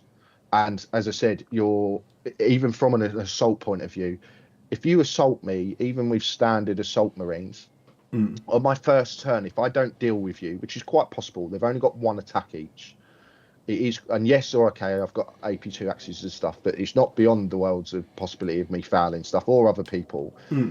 You can just slowly whittle it down. You just slowly whittle it down, and I might stay there, but I can't go anywhere, can't do anything else, and you just deal with other things. So it's like you said, it is about how you deal with it, but I think any general list can deal with it. You just got to go about it in the right way, and that's the problem. Is people don't. They shoot las cannons at it and wonder why they're not. You can only take your invuln saves now if you wouldn't get your normal save. Is that right? No, you can choose to take your invuln. Yeah, so I'm always choosing that choose to do. Yeah. Or that 4 up rerollable on normal. 4. Yeah. 4 up on normal. It's good. It's a 4. Stuff it's a in 4. the fist list make it better. Yeah, it's a 4. It's a 4. But if I'm taking this, I'm taking 2 units of warders, and then the other good stuff in the fist list, because there's other good stuff in the fist list. Yeah. Take your heavy support squads that score. Yeah. But there's not a downside in this that stops you from, like, it's not one of the rights of war that goes, oh, you've got this benefit, but there's also this negative. Yeah, there's not. It's a right of war that goes, here's this massive benefit. Yeah. And also, we're not really going to limit you what else. It's slowish and expensive. That's the downside. It's slowish and expensive. And your output from a base level isn't as great as people think. That's the thing. Phalanx warders are also the only, like, compared to breaches, I said they're the only. Them and breaches can't take a rhino as I remember, whereas these can. And I think that goes a long way to mitigating that maneuverability issue. Because you can still put an apothecary in there for you to stack your hearts. Right. Like, yes, the squad isn't as immobile, but obviously you can just tack on other squads to get up with that. It is a way that I've looked at playing. It is a way I've looked at playing it. Yeah, I can't give it a 5. It's not, like, throughout all of this, I don't think we at any point have to agree on the numbers. I would give it a 5. If we can, do you know what? Right, I'm pretty much never in favour of giving anything a full 5. I don't think it's unbeatable at all. Like, as you said, because I actually think between all the legions, we're talking about the difference between 85 and 95%. Does it have to be a primary detachment? It doesn't. Can you take? You can take allies. You just can't do alternate deployment methods. I guess if I look at it, is there a better rite of war that works for another legion, as well as this works for fists? No. I might be saying 5. Right, so the other two that I would say is Terror Assault for Night Lords. Yeah. Okay. Because we'll get onto that one. We'll get onto that. I would say Terror Assault in Night Lords because of helping to stack fear, and the minuses to leadership that's forcing stuff on your opponent for negatives to leadership, and it stacks into their benefits.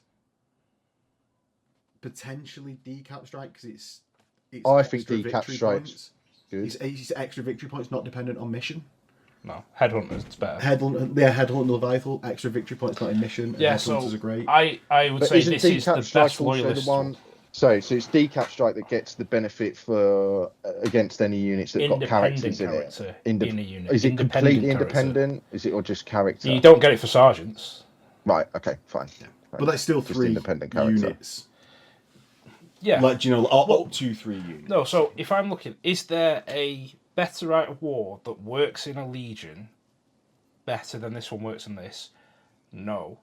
Is there a better combination across anything than this and fists? No. You can take your 2 phalanx warders, take your other good stuff. It's above a side grade. It's above a. Like I said, it's not unbeatable. And it's not unbeatable. It's a 4 to a 5, and like I said, that's where I sit on it. And I think the reason I say the 4 bit is because it's not. I have played some games where people go. In fact, you know what? When I went to this tournament, I played 2 people, and both afterwards they went, "That's really not as bad as I thought it was." And I went, "No, it's not, is it?" And I said, they went, "I just played it wrong." And I went, "Yeah, you shooting me with las cannons, like, fine, do that all day long." But once afterwards, they went, everything I've heard, everything I've seen, it's awful, but it's not as bad as I thought it was. You know, we were talking not long ago about people banning like this, which I think is mad. But I appreciate that it is the go-to Rite of War for Imperial Fists, and it's definitely 1 or 2 or 3. It is easily 1, 2 or 3, depending on who you play and how you play things. But so that's what I think of it. Yeah. Whether it should change back to toughness or not, I don't know. That's a question for a different time. Yeah. That's a different type of question. But yeah, so love it. Yeah. It's my Rite of War. It's quite linear. That's the only other thing as well. Yeah. Well, so let's move on, so we're not beating our head anymore against the wall. Just admit it that you love Imperial Fists, Max, and then I can leave. That's Warlord they're traits. the best.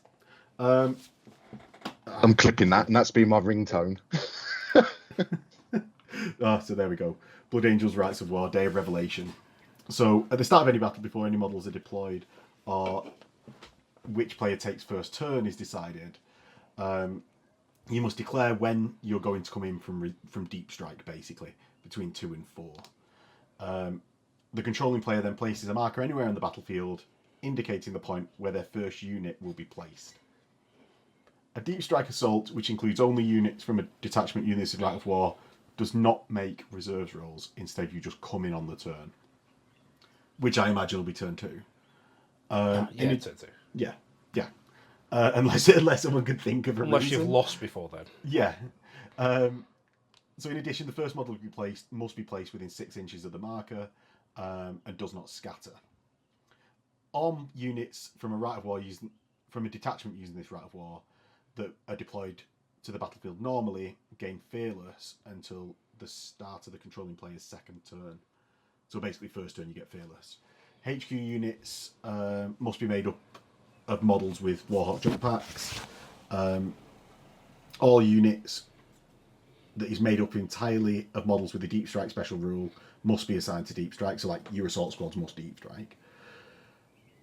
You may not take fortifications or movement characteristic 0 like tarantulas, and may not take any models with subterranean assault. I know, right? It's such a downside. We might as well switch off now and stop playing Heresy. You can't take tarantulas. I know. I don't think this is very good. 1, 2 at a push. Yeah, It's just bad. So I think it's the declaring the point that actually your opponent doesn't want to block that point, because if they do, you can place your model anywhere in the battlefield and just follow the normal deep strike rules. But You can still actually, if miss they out. don't block that point, you have to deploy from there. So yeah, You can still mishap. yeah, I know where you're coming. You're coming in turn 2. If I go first and you've got nothing left by your turn 2, you've lost. yeah. And you're on your first turn when you need stuff to survive, nothing can evade because you've got Fearless. Wait, what? So all units, models from a detachment using this Rite of War that are deployed on the battlefield, not placed in reserve, gain Fearless. So weirdly, Makes it worse. because I need we didn't those to play survive that or I die. when I've played that, we didn't know that. I didn't. Yeah, read it. yeah. So you can't actually evade with your models on the first turn. It's You can have a 1. Yeah, sadly, it In line just with doesn't Templar come Assault, together. yeah? I'd rather have Templar Assault than this way. Yeah. At least you can. Yeah. You get more use out of coming out of a vehicle Yeah. in Templar Assault than you. Like if you manage I to mean, come if in. my assault quads could get out of a Storm Eagle and gain, what is it, Furious Charge 2? I mean, you can assault the turn you deep strike in, which is nice. Yeah. So if you do get in, you could do some funky things. But I know where your main unit's going to come in. You can string it out across the battlefield. So 2. 2, because you can do funky things if you get in. Yeah. Right. Anything to add, Connor? No, 2. I'm in agreement. I don't think it's unusable. I just don't think it's. It's just at all, not but as good. it's a I downside will. for I it, tell you what. I will give it a 1 because I gave Templar Assault 1.5. So there you go. There's my compromise. There you go. So Day of Sorrows. Detachment uses the Rite of War may select Crimson Paladins as non-compulsory troops, and all Crimson Paladins in a detachment gain line. Line. So they're your Terminators. Blade of Perdition Terminators. With shields. Yeah. All models from a detachment using this Rite of War with the infantry and Blood Angels gain stubborn within at least 6 with a model within 6 inches of their objective. If they already have stubborn or fearless, they gain no further benefit. So you don't go from stubborn to fearless; they just go you stubborn unlucky. Yeah. Right, okay.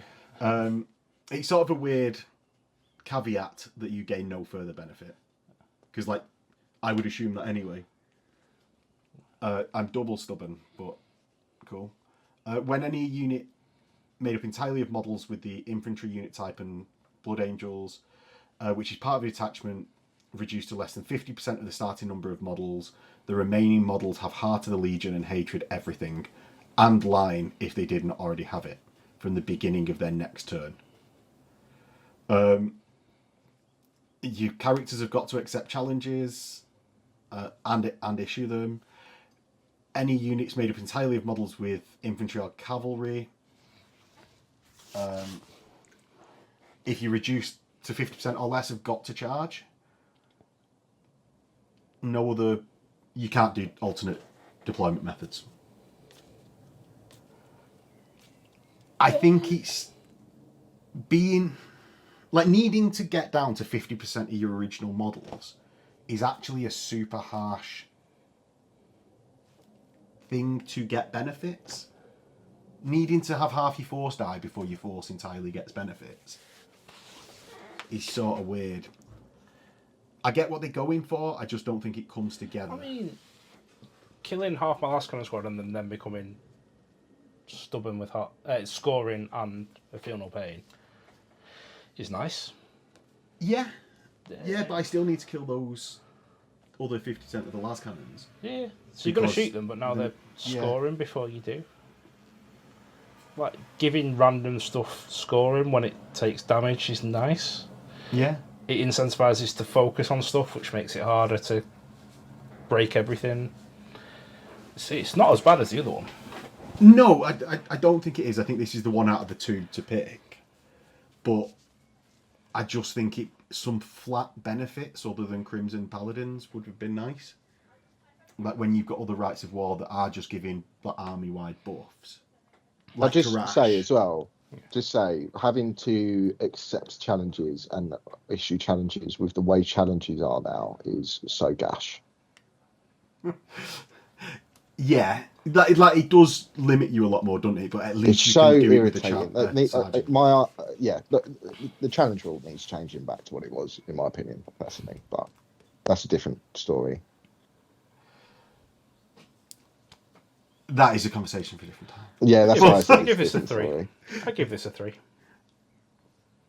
It's a nice side grade. Yeah, if you don't want a deep strike assault, subterranean, etc., you're not losing anything, or not much. Like I suppose challenges, but yeah, yes, like it's not. There's no real downsides of it. I just don't think it's like a real standout. Like you could just throw this on. It's a phony Rite of War. It's a phony. It's a phony. Yeah, like I think this is one of the ones. Right off. Like, I think it's one of the ones that like, oh, I've built a list. I've not got one. I can just throw this on. Brilliant. And there's just a couple of benefits to it. Yeah. Cool. Yeah, it's more than that. Yeah. 3. So next, Iron Hands. Oh, that's the Warlord traits again. Excellent. Company of Bitter Iron and Head of the Gorgon. Iron Hands. Company of Bitter Iron. Immortals as troops. Bet somewhere just got a hard on, by the way. He did. So Immortals get Line and Heart of the Legion. I think his ears just pricked up. All models in the detachment with this Rite of War with both Legion Astartes and Bitter Duty. also gain hatred traitors. Independent characters with Legion Astartes Iron Hands may be given bitter duty. So Conjoined Immortals. Conjoined Immortals will gain hatred traitors. Rite of War may only be used by Loyalists and may not include Ferrous. Well, it's a 0 then if you can't have Ferrous. Why would you even take it if you can't have Ferrous? Eat your heart out, Chris. No, it's alright. It's 3.5. It's a good one. It's another one where 3.5. Hatred's nice. Immortals are alright. yeah, they're hard to kill. Like They score, they've got heart. yeah, you can bury gravitats in your Yeah. your Medusan Immortals, which is nice. Don't think it's game ending. What with Immortals? What is the thing with Iron Hand? Isn't it -1 strength when they're hit by stuff? Yeah, base for Iron Hands, which Yeah, is and like, then- makes them survivable. Shooting only.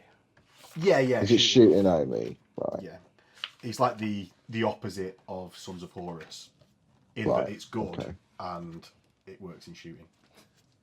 Right. Okay. That's true.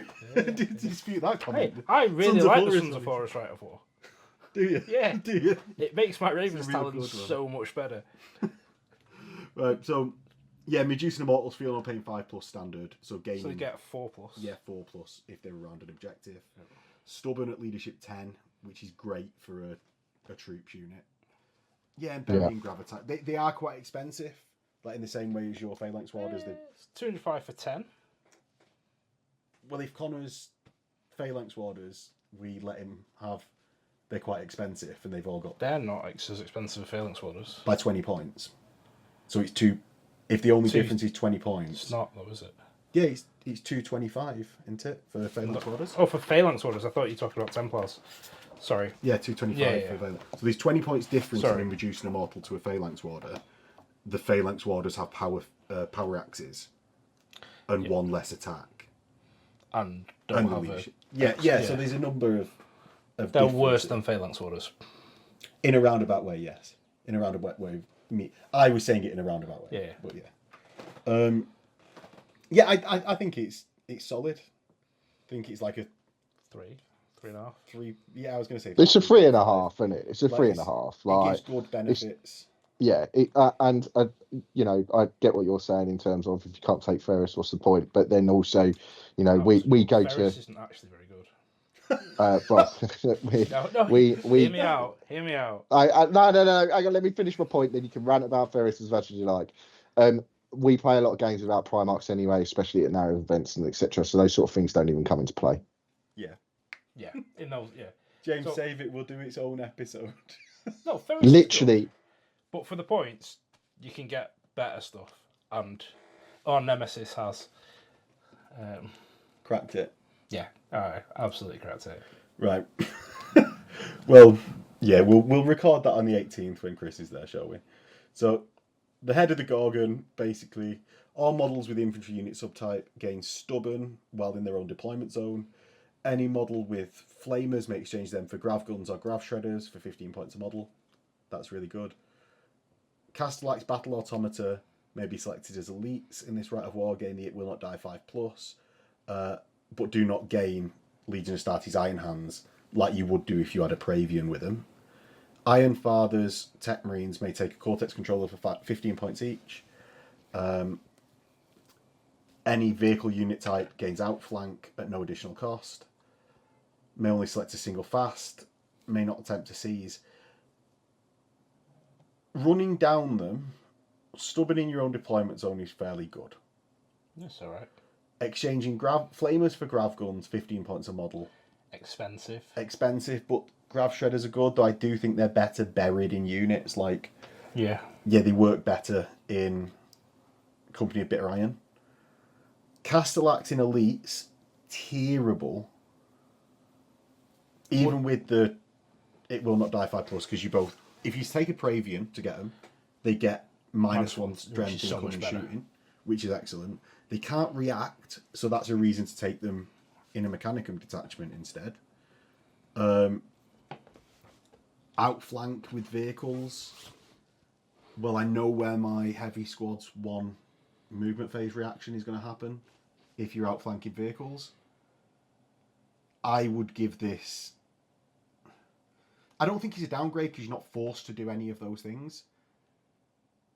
Like, you're not forced to take Castle Axe, you're not forced to take a vehicle in outflank, even if you take vehicles. Yeah, you could just throw this on a normal army. Yeah, and just gain It's stuff a when you free, move isn't on, it? It's a free, yeah. isn't it? Yeah. It's a free. Yeah, side. Ultimately. I Free think Single makers. fast attack The scales choice. maybe not making us argue enough. We need to give a more of a scale, but yeah, it's a 3. Let's go back to Templar Assault. Ultramarines. Right. Logos Lectora. Basically, you choose one of the benefits on the right and gain those benefits to you start your next turn. Apply to all models in the army with Legion Astartes, Ultramarines, and Infantry. Detachments using this must take an additional compulsory HQ choice with either a Master of Signals or a Damocles Command Rhino in. The detachments using this Rite of War must take an additional troops, and units that are part of the detachment with this Rite of War may not deploy using Infiltrate, Deep Strike Assault, Subterranean Assault, or Flanking Assault. So the usual no alternate deployment. And you can in pick those addition to- benefits more than once. Yeah, you just can't pick them 2 on the bounce. Let me just So- say this. They're boarding shields, and it's fucking bullshit. It's in the name. I fully agree with you, Connor. Right. Not rules wise, but I agree with you. So, right, so basically what you're going to do on this one is hold fast on the first turn when your combat units are in transports, because that means you get +1 leadership, reroll failed to hits during the shooting phase, but may not move or run. So you have your combat units in transports, or units that want to move in cheap transports like Rhinos. You declare it, and then it doesn't affect your tank, so your tanks can still move. They move forwards, while you re-roll failed to hits with your shooting squads. Then you full march the next turn, increasing your movement by 2 when you want to bail out with your combat units and charge. No. Or you +1 weapon skill with Retribution Strike. Yeah, that's the one that you're going to do, isn't it? Because you don't want the -1 weapon skill. +1 charge, +1 Three. weapon skill with Retribution. I knew there was Solid one side of them grade, that yeah. it was. But you It's like... a solid side grade, this one. Yeah, and I think you're getting bonuses. You've got to be a bit smart about how you lose a set HC up choice your army. for no real benefit. I guess your Master of Signal can give you las cannons, night vision, and +1 to hit. Yeah, and you can't take a Thunderhammer, but you can take a Legatine Axe. So he's just he's a bit of a tax. You stick him on your las cannon squad, don't you? Well, instead of a Tet Marine. Yeah, well, even if you don't, he's +1 weapon skill and +1 charge for a turn makes you suzerain weapon skill 6 with +1 to their charge, which I think is really good. 3.5, I guess. I don't think it's amazing, but it's not. It's definitely not a downgrade. Yeah, It's easily a 3.5 because you're effectively getting to it- choose your benefit and how you apply it. it's But like you've got to the take Dark Angel 3 stuff. tack squads, or 3 despoiler squads, or 3 assault squads, or 3 breaches, because you need an additional Yeah. compulsory choice. Yeah, true. But yeah, I'd go 3.5. Yeah, I'll go 3.5 because good obviously, benefits. there is the downsides to each one. The downsides are what? 120 point tax, because you've got a Master Signal instead of a Tet Marine, and an extra tack squad that you would put in a normal army. Yeah, It's good. It's all right. yeah. I mean, mess with it's me. all To right. complain about, I don't think. And I think it's another one that you just throw it in there, you set up your army how you want it. And then it just adds it in. Yeah, And then you have an it's extra pretty tactical good.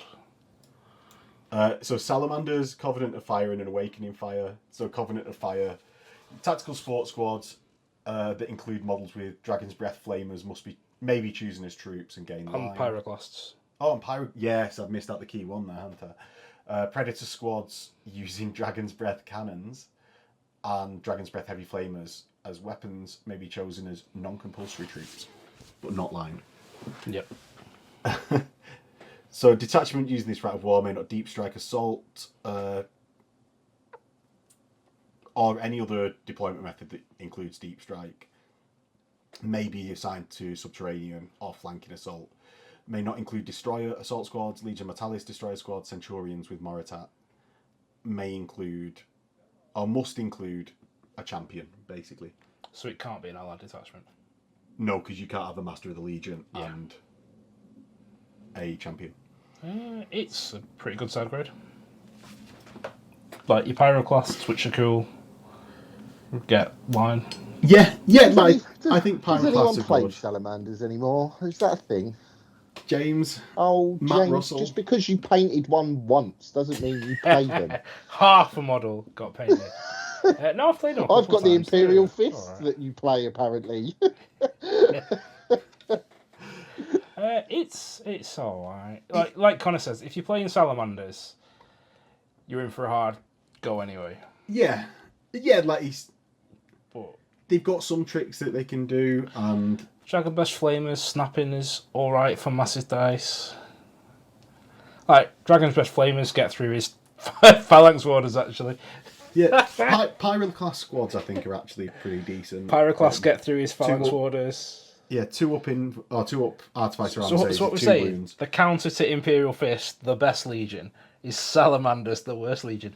No, Heard it here first, Barefoot Miniatures. I think everything Actually, that to this be is fair, trying to do. the Flamers don't do a lot for the borders because 'Cause they're they're heavy, re-rollable. so they just re-roll. Rerollable. Two up saves. re-rollable. You I think Rerollable saves Insurrectors anyway. are better at doing it than. No, because you get a Salamanders. rerollable 3+ against Insurrectors, which cost more than Dragon's Best Flamers. I suppose. So you're getting a rerollable 3+ armor save instead of a rerollable 3+ Well, in-one he save. can do a rerollable 2 up on his sergeant or his characters. Then his characters are dead. Only need a couple of ones, your characters are dead, mate. A couple of ones followed by failing the 4 up hearts as well. Like anyway. Mass dice. We said mass dice kills your stuff. It is mass dice. I mean, don't get me wrong. I think you got that slightly wrong because I think we'd probably survive that.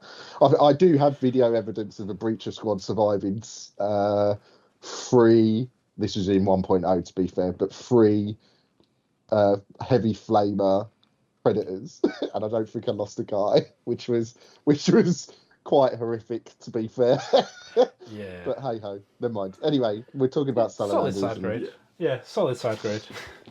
So the Awakening Fire, all models that are infantry and Salamanders may be given Fear 1 for 20 points a unit. All models which are Salamanders infantry ignore all modifiers to leadership when making pinning. May choose to have, basically if you're a Psyker, may choose to have Fury the Salamander.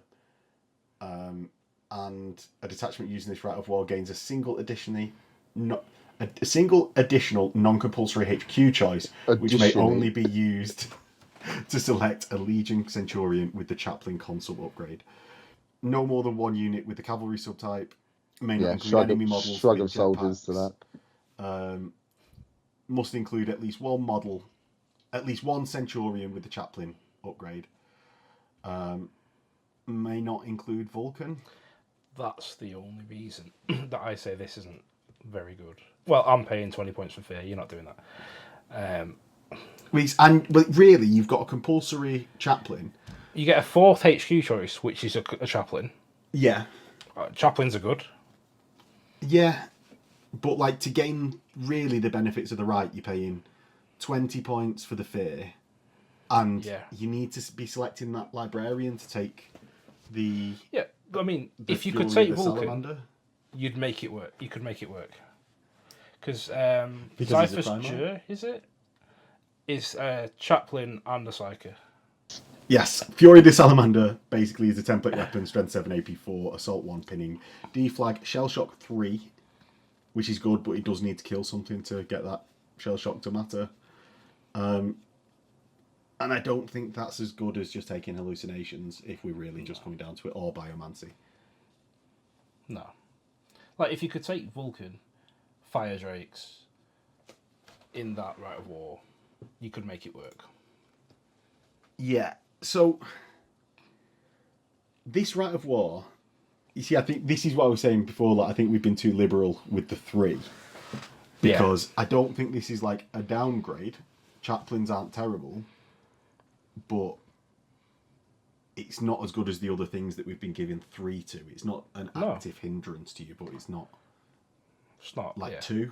2.5. 2. You can't drop it. It's 2.5, isn't it? It's 2.5 because, like you said, it's maybe not the same in terms of the free side, but like you said, not being able to take your Primarch in anything. I always think they're a bit odd. Like, don't get me wrong, we don't always run Primarch games, but just to be like, oh yeah, you can't take your. Yeah, it's a weird Who's this stipulation. Wii you're talking about? What's that? Who's I know this Wii you who doesn't run Primarchs? You do, Yeah. but how? In terms of the audience, how many Primarchs are on the channel at the moment? As it, Exactly. Oh, there you go. Exactly. What, You already yeah. answered. Well, how many games include a Primarch? Yeah. Because Max doesn't like Primarchs, so we try not to take them when we play games. Well, yeah, we played it a few. Like, we've played Primarchs a few times at the start, but then rather than every game being a Primarch, you've not been taking them recently. No, that's fair. I'd say like quite a few people are still taking Primarchs though. Yeah, of course they are. They're good. That's what I mean. That's why I'm saying that. That's why I'm saying 2.5 because you can't take one. So on the outside scale, yeah, not being able to take that because they are now good. Yeah. Until James enlightens us in a future video of why Ferris is terrible and there's better. I didn't say it was terrible. I just said Chris has better stuff now. Yeah, it's called a sledgehammer. You don't. It is horrific. Tell us after.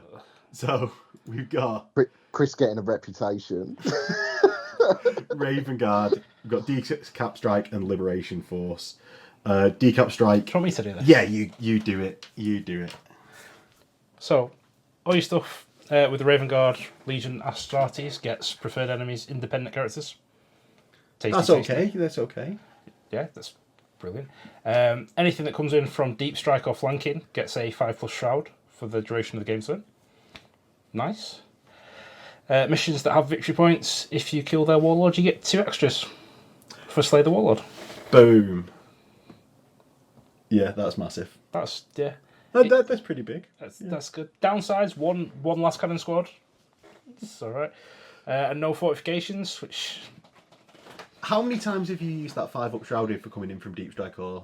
I don't come in from deep strike. But yeah, that's what I mean. No, I've used it quite a few times because I leave my tax in flanking assault. Right. Because so that they can't be just killed. They can't just be killed, and they just come in, get a 5+ shrouded, move on to objective, then get a 6+ shrouded from Raven Guard. Right. It's not amazing, but it can be used. Yeah. This is absolutely broken in doubles. So this is how me and Chris came up with a list where we can score 14 victory points in the first turn before we score objectives. Just by killing the 2 warlords. Yeah. So Headhunter Leviathan combined with this, you get with 2 warlords. Stats for both. Yeah. First Blood, Warlord. Yeah. Yeah. It's good. I mean, re-rolling to hit is nice. It kind of means you don't need the chaplain if your units are engaging their Death Stars. Or because half of the misses are re-rolling anyway. Not half, because they're Weapon Skill 4 on Dark Furies. But like Korax is happy. Preferred enemy is nice. Oh, I'm assuming like half if you hit on. Yeah, it's a good Rite of War. It's a solid 4. I agree. I think it's a 4 as well because I've obviously played against it on the channel. Ultimately, kind of influenced the way, really influenced the way of the game. That being able, the thing with the characters was quite a big influence. I think a lot of people are taking characters in some format or whatever now, especially, or independent character in it. So you're always going to have one. So I think it really is a big. It can swing things quite heavily.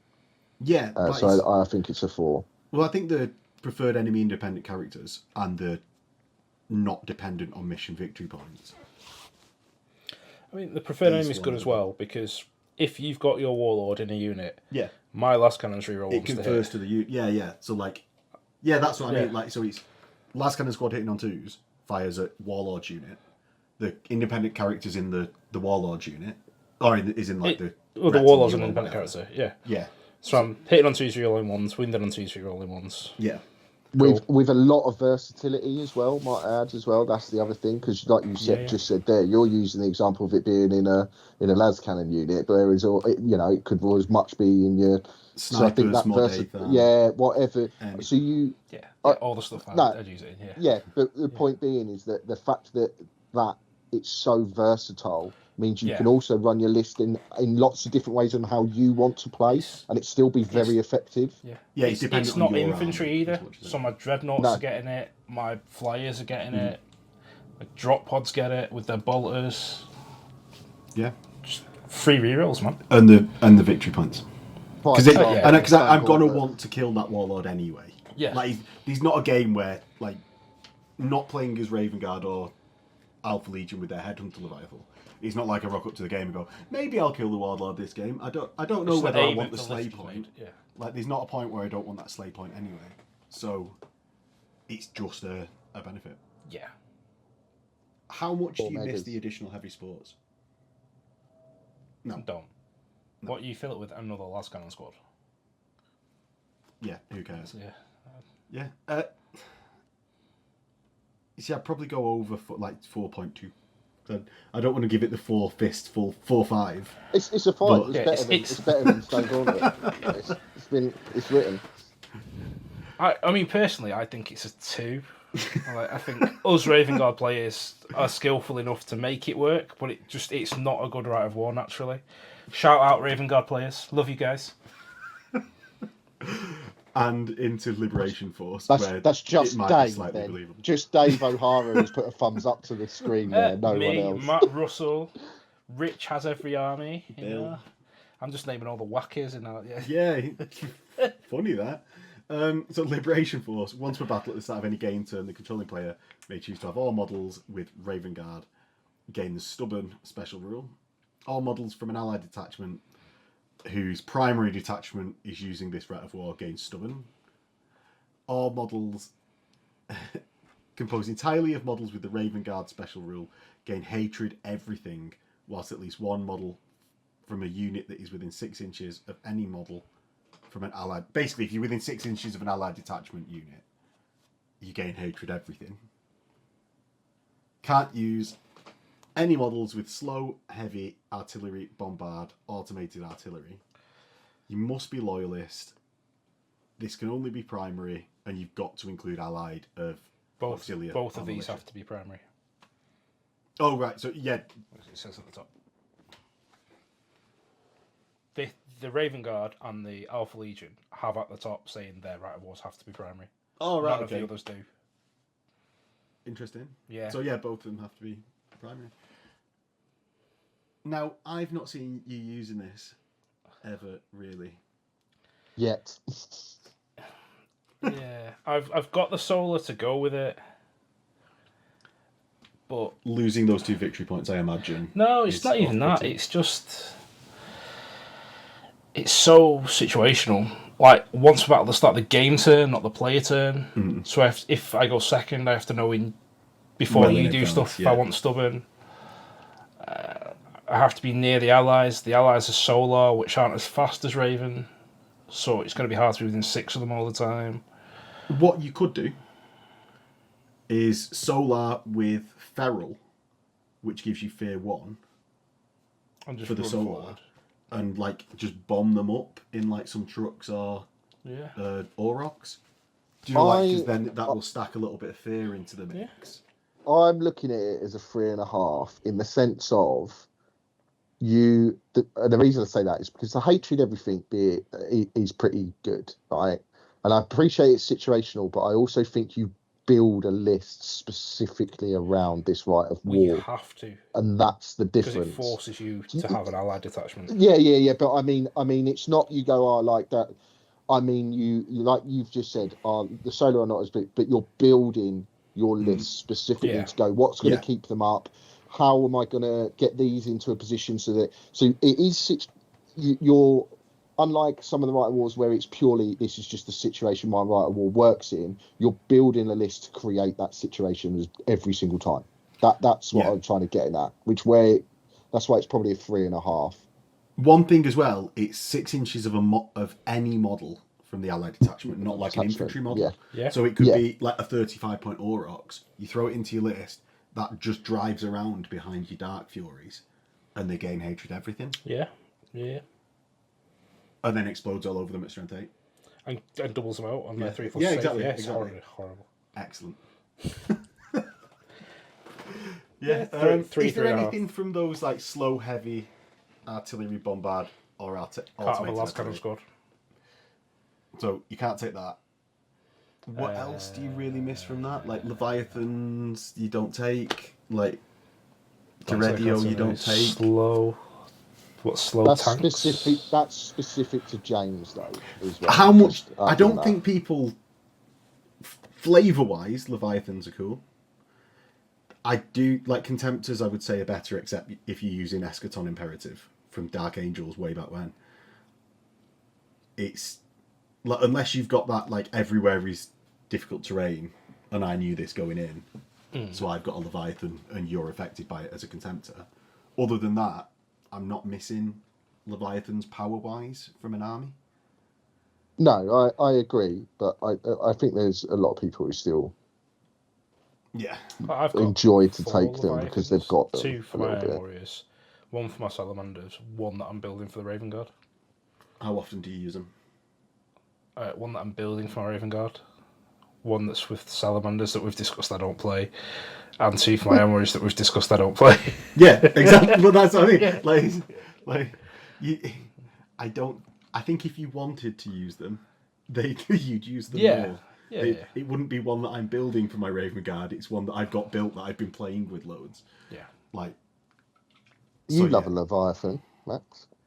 Only because I've modelled them that like with the banner and the Pravian style. How everyone else feels. Not because I think they're great. But yeah, Liberation Force. What are we giving it? 3.5. If you've made your list around it, 3.5. Like I said, I think it's a 3.5 because you're having to make your list specifically for it. But I don't think it's lower than that because once you have made your list around it, it's not you're creating the situation. It's not just Yeah, agreed. Like 3.5. I thought this one said that you couldn't have a Primarch either. No. Oh, I might try this out then. Yeah, like it's all coming up Ravens. I'm not going straight out. I've got a list I like, but I might try out. Right. So I think that Ravens are the last ones in the book as well. They are. So that is us done with the Redux Rites of War. If you enjoyed it, if you want to see more of these like Reduxes or even just us talking about generic stuff, if you like seeing Connor and James on the channel so that it's not just my crap opinions. Oh, you don't need to ask that question. Obviously, it's a yes. Yeah, don't forget to do all of the YouTube stuff, as well as there being a Patreon link where you can support the channel that bit more and keep these videos coming at extra fast speed. And with that, we'll catch you later. Click like, subscribe. Goodbye. In a bit.